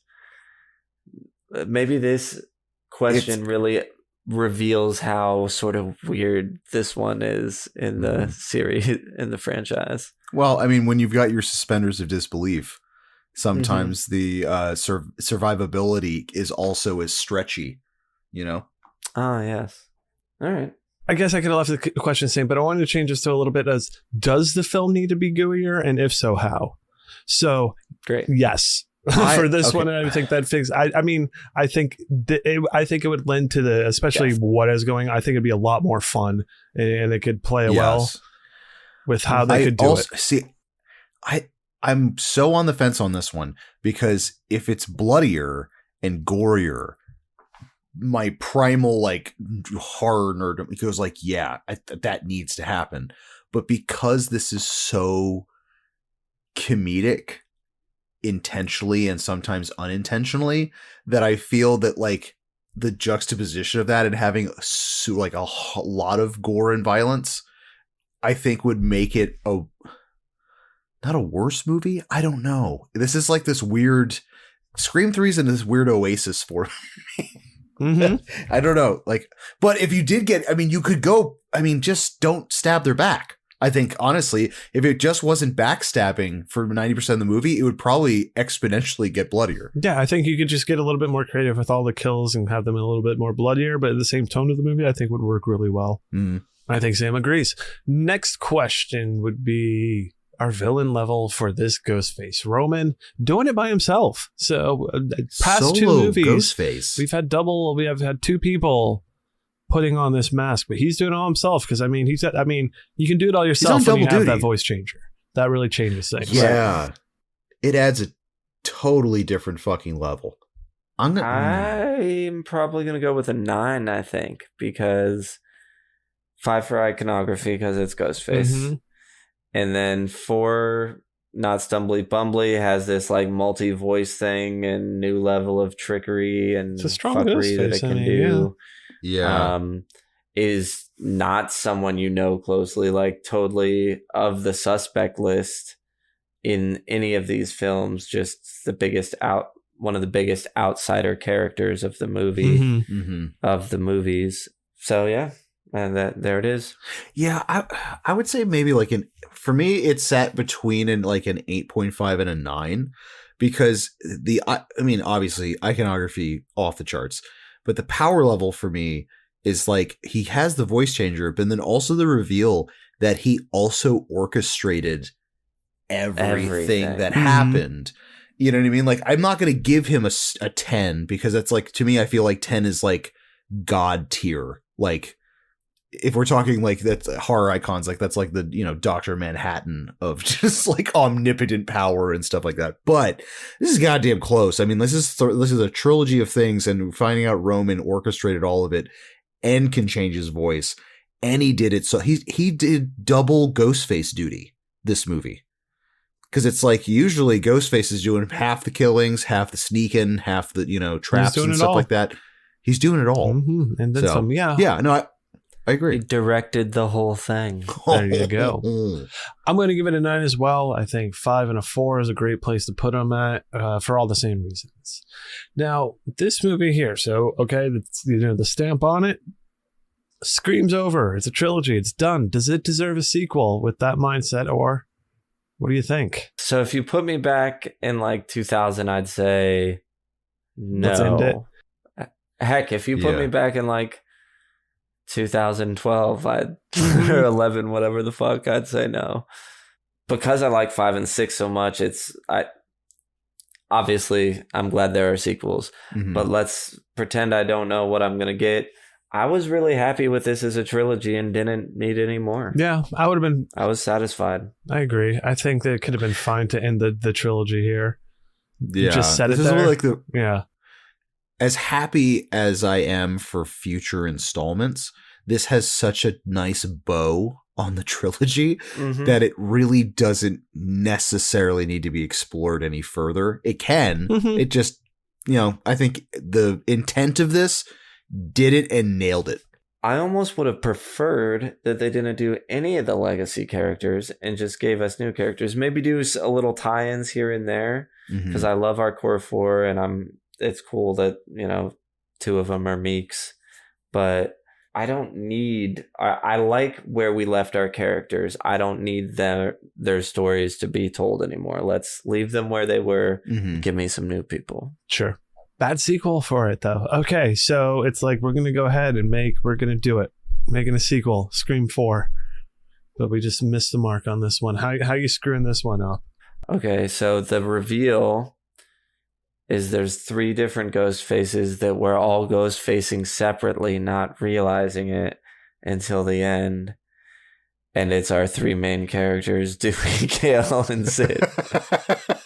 Nice. Good. That is good. I wanted to, it would be something, again, it all comes down to like that reveal. Whoever it is actually, it's like they almost do what they did in 3 again. This person actually orchestrated everything for Roman. I told Roman that you. Oh my God. No, I think it would be the. God, that would be such a groan. God. Sorry. Oh God. I think if they just did it again, as in, Stab 4 is based off of the ruined movie that is Stab 3. So it's the same set and then a whole different. So it's basically them just redoing the entire movie over again. But being too meta about it too. Yeah, that's making my brain explode just trying to think about how they would write that. Mm-hmm. Yeah, I think that's perfect. Now, if this movie were to be a band, what's their name? Any songs? So we always lean into our trends. This is gonna be shit. What the fuck was it? There was the Big Bad Screamin' Daddies, and it's a Big Bad Voodoo Daddies cover bands where they sing everything about Scream movies, but in the cover of Big Bad Voodoo Daddies. Oh wow! Okay. Big Bad Screamin' Daddies. Oh man, mine would be like I got the Scream Poppin' Daddies. The Scream Poppin' Daddies. Oh god, yeah. Oh my god.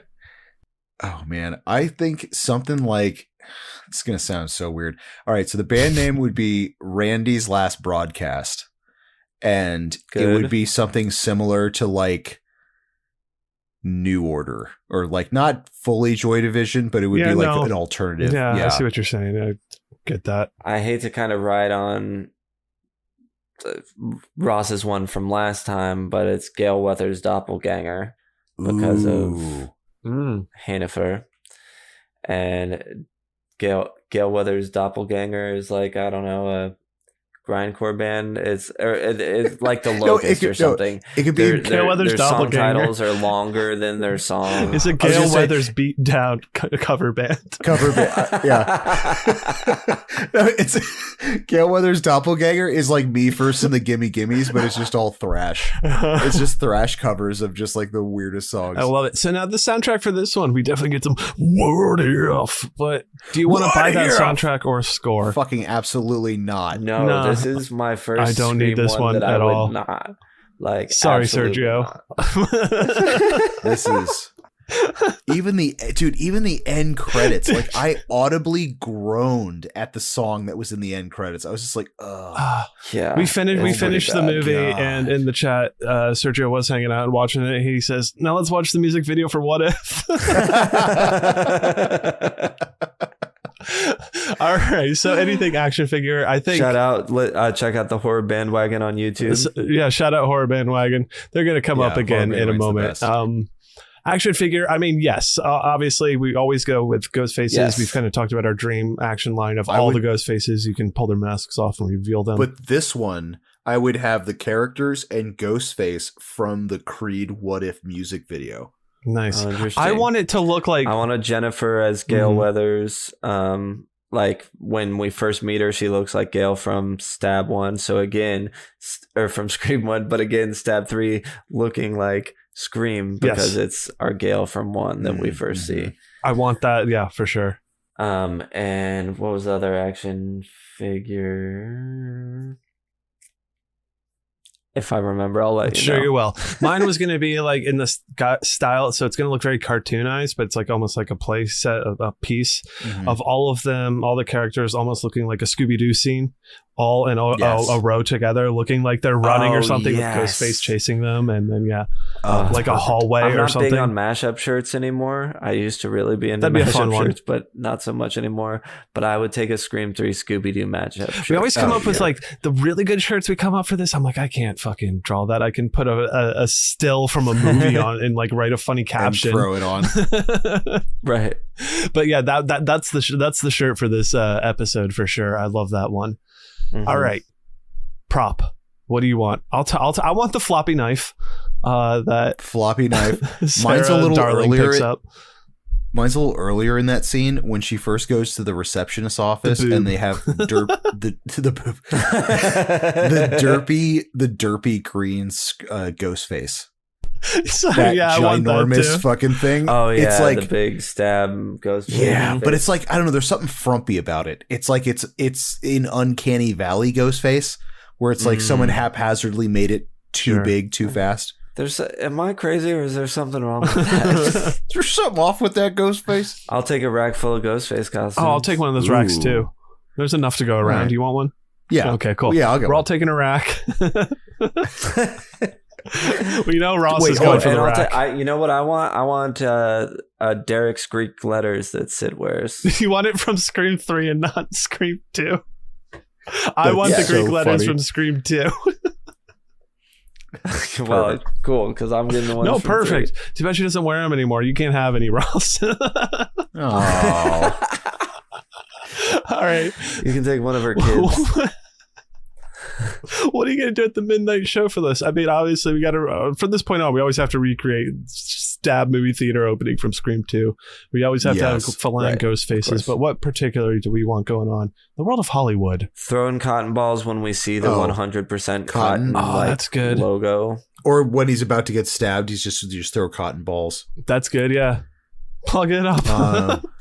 Just plug it up. There's a lot to be done.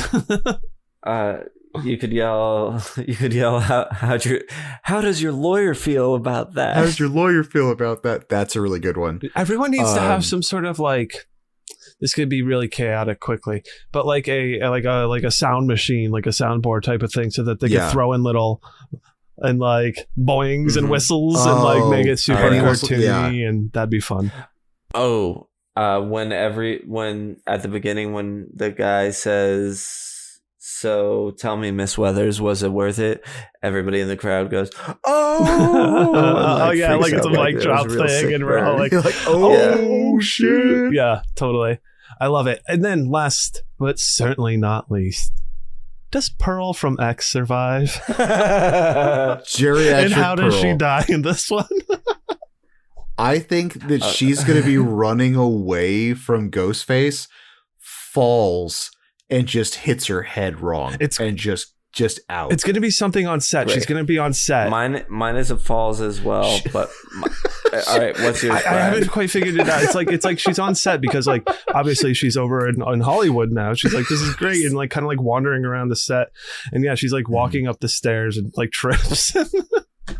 The two corners just like who impales themselves on a floppy knife. She's walking up the stairs and walking to the set and opens the door, just falls out the second story. Falls down. Great. Mine is we'll say she's Jennifer's housekeeper or something, and they all run out and it explodes, and they all run and fall down the hill, and she just falls down the hill and they get to the bottom and she's just dead. Bones and ash, rocks and broken bones. They look up and Ghostface is standing by the van and he's like, I found her like holds this. up the knife, there's nothing on it, and he wipes the no blood off of it. Love it. That is a perfect time to go ahead and pull out our Ghostface knives as we rate this film on our Chuddle scale. On this show, we like to use our little fun subjective rating of 0 to 5 fingers. This is kind of to give us a feel. This doesn't necessarily say, hey, this movie's the best movie ever made, but it is in our heart, more or less. Each finger adds to the score, you know. We chop them off, we throw them in, we have a good time, and we do a little dance. These ratings are going to go as follows. I'll go first. Fuck it. Mm-hmm. Awesome. Fuck it. Engaging. This is going to get a full 1 for engaging.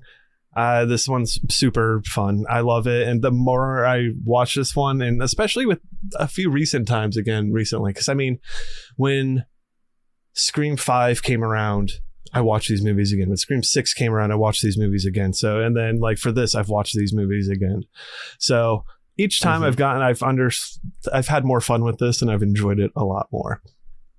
Engage. Sticky. Yeah, this is going to stick with me. There's a lot of really good memories with this. So it's definitely going to get a 1 for that. Not sticky in the sense of it's got blood, but I mean, I remember a lot of this movie for sure at this point. Sure. Yeah. T-shirtable. I mean, we came up with a great t-shirt, and it's always Ghostface, and I think there's nothing wrong with anything Ghostface, so it's going to get a 1 for that as well. Cockles, especially these times around. I really did enjoy this a lot more and had a really good time with it, as I'm going to keep saying. So it's going to get a 1 for Cockles. And rewatchable. What did I do? I've watched this in the watch party today, and then I started watching it again a little bit afterwards. And It was just fun. It's fine. I mean, I could probably be like, oh, maybe I'll go 0.5 here or there, but this movie automatically gets bumped up because the doggo lives, so it's going to get a full 5. Wow. Oh my God. Whoa. Okay. You're going to see a theme with how I like Scream movies.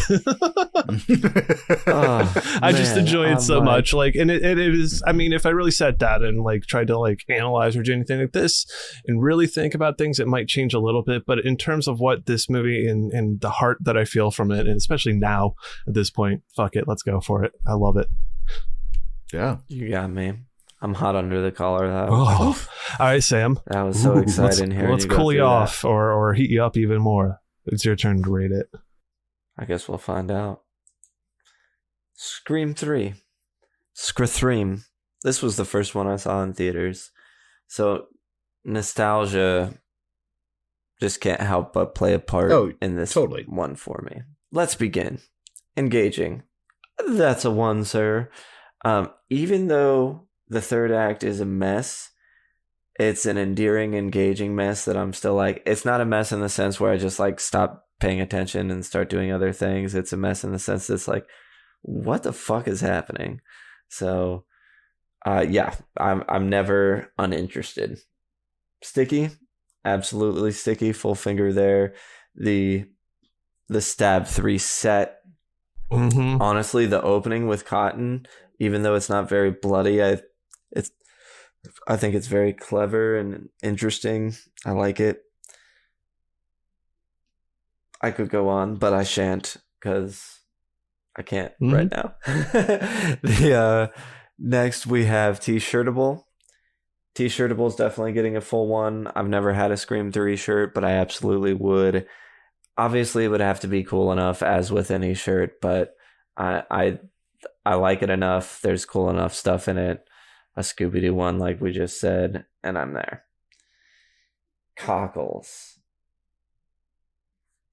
Yeah, I mean, how could this not do the cockles? It goes back to nostalgia and my love for Scream, and I'm just always going to be partial.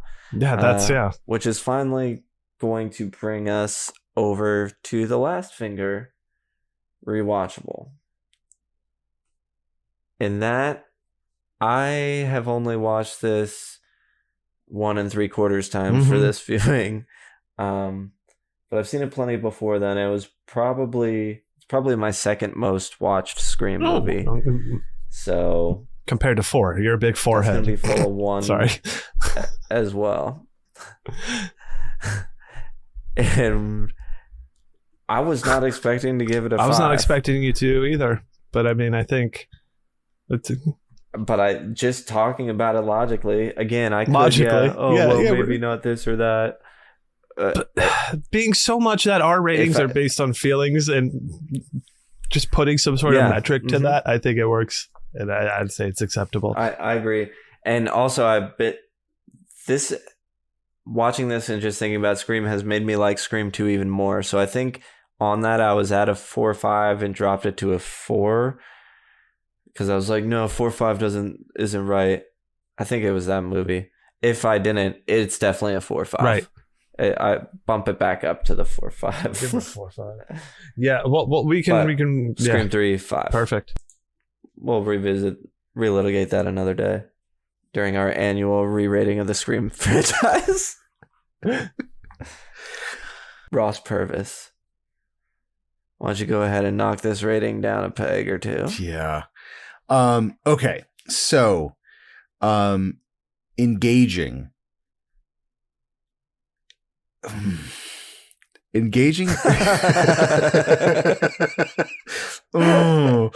because I was engaged, but I don't know for the right reasons. I'm gonna give it a 0.5 for engaging.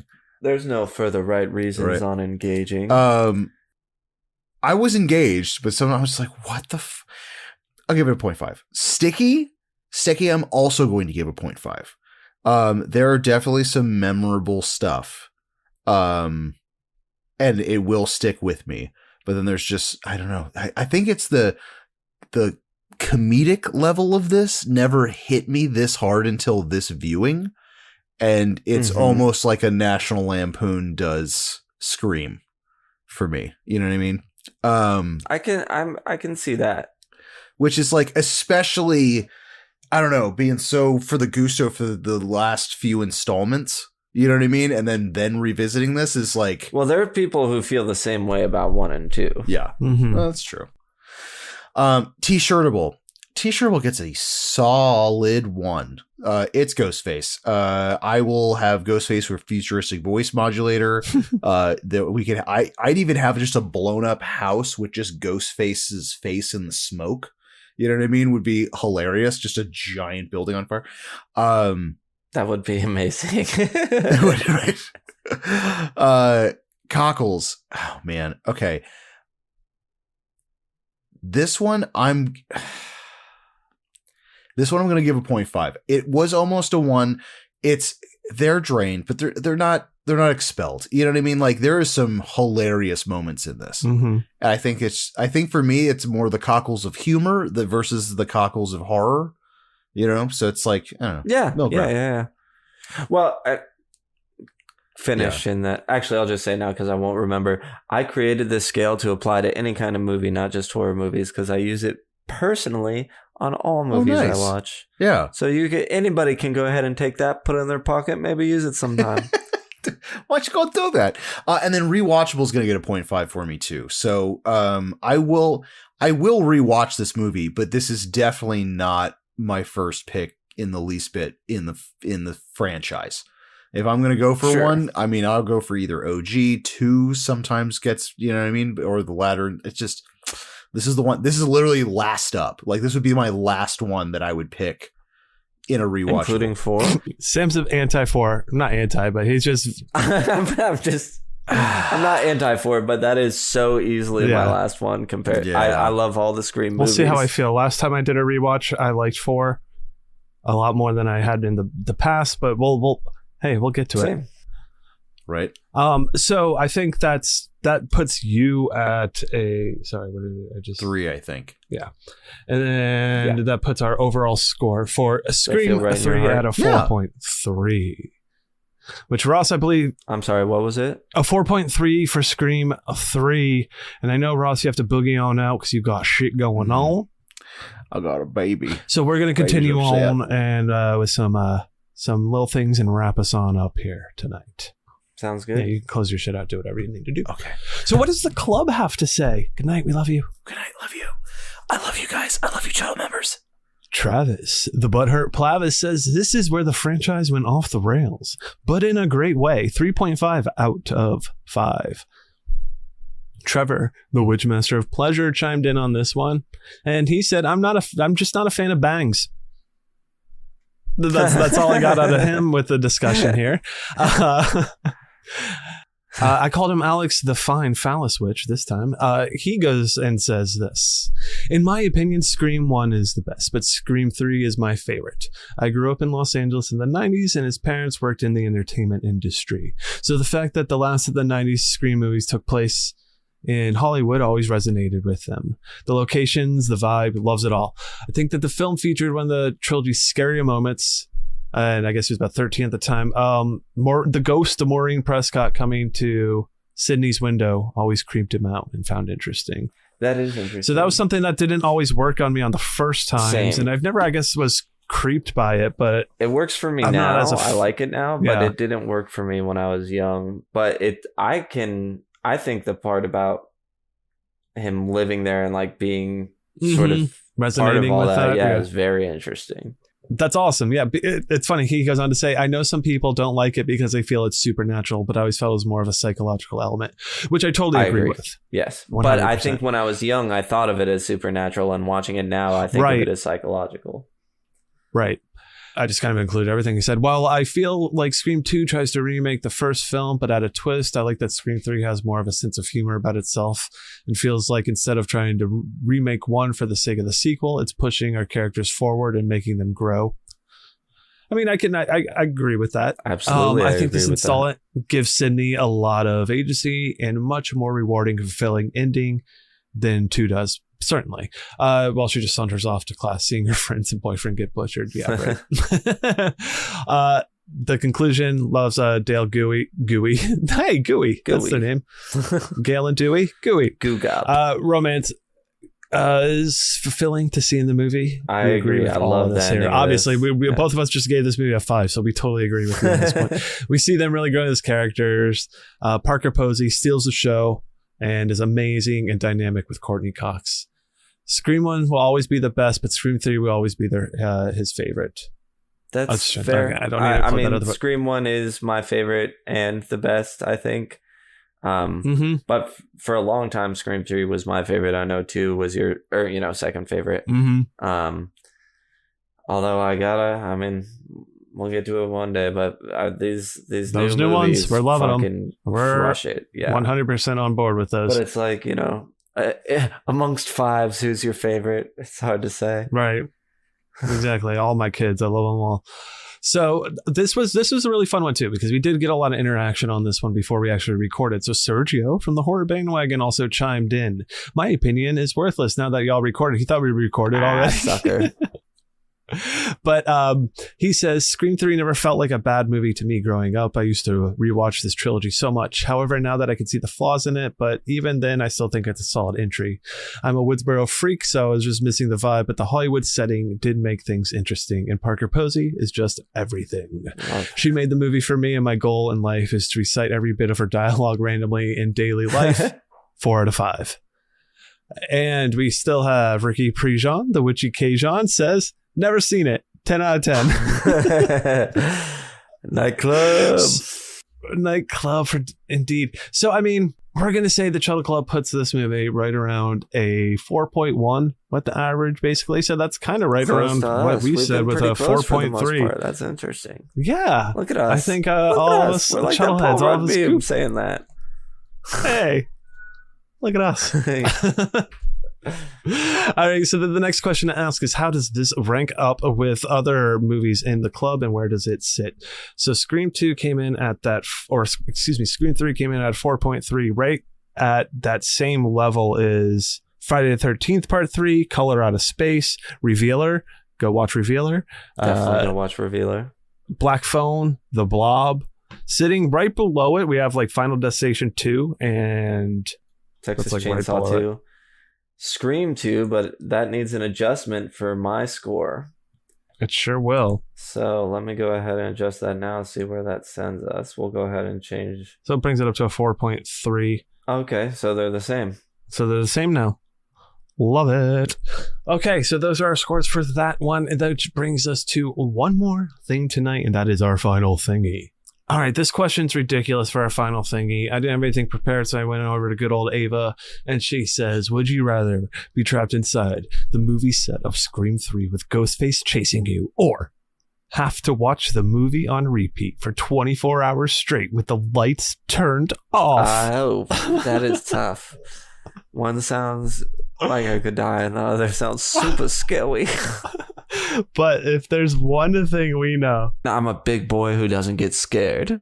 Oh, thank God. I think I'll watch Scream 3 for 24 hours on repeat with the lights off. Right. I don't think that's a hard choice here, but I do think that is a good point to end it at tonight. Jump into our Discord. Let us know how you feel about that one. So that's going to conclude the Chuddle the Pod movie club meeting. And as a club member, don't forget you're the heart and soul. Jump into our Discord. We love to connect with you there. Club members hanging out over there. Past guests. Some movie makers are chilling. They might see what you're saying. Mm-hmm. They might want to know. So get in there. Chat with us. Hang out. We're doing like watch-alongs now and getting into some really, really fun shit. And it's a good time. What are you doing in there now? I haven't been able to join. You got... classic Doctor Who, and you're playing music on YouTube, and okay, so VJ now. It was ridiculous. I was just bored and actually procrastinating and doing other shit I should be doing. So yeah, Saturday mornings is going to be what I was playing around with. I was just started from literally Doctor Who classic episode 1 and just kind of put that on play through and just started letting Doctor Who play through. Aztec or something, right? That comes, I think that's the next series we're on. We're going to finish up a Dalek arc. Okay. And then we're going on to some of that stuff. So we're working our way through that. I'm actually going to. It's going to be, it's a Saturday morning. What did I actually call it in the thing? A goo block. It's essentially that. Yeah. Saturday morning goo. It's going to be, I'm going to try to get some old cartoons and stuff mixed in there. Great. And just have a good time, hang out. I mean, we're not like we're chatting in the text chat. We're not like talking over everything there. So that was a lot of fun. And then right after that, I did I don't fucking remember what I called it, but we jumped in and I just like put on I just started DJing and I put music on and then like doing the Chuddle mixes. So it would be like Blue by Eiffel 65 with Travis saying, I don't have time for Chuddle. On like, I just like keep like hitting that over and over again with the beat and just like playing around and stuff. And we were hanging out in there and having a good time. And then we have the Chuddle Theater where we're hanging out watching Scream 3. And it's just it's fun. The club, it's evolving and we're loving it here. Chuddle the network, get on it. Thank you everyone so much. Coven, we love you. Follow Sam at Chuddle the Sam on Letterboxd. He's got all his good movie stuff over there. At Ross Purvis on Instagram, so you can get at what he's going on with his art and his tattooing. And if you want to get any of that stuff from him, find me in that Discord. And don't forget to find all of us at Chuddle the Pod on those places as well. And rate, review us, be a friend, tell a friend. And until next time. My lawyer liked that.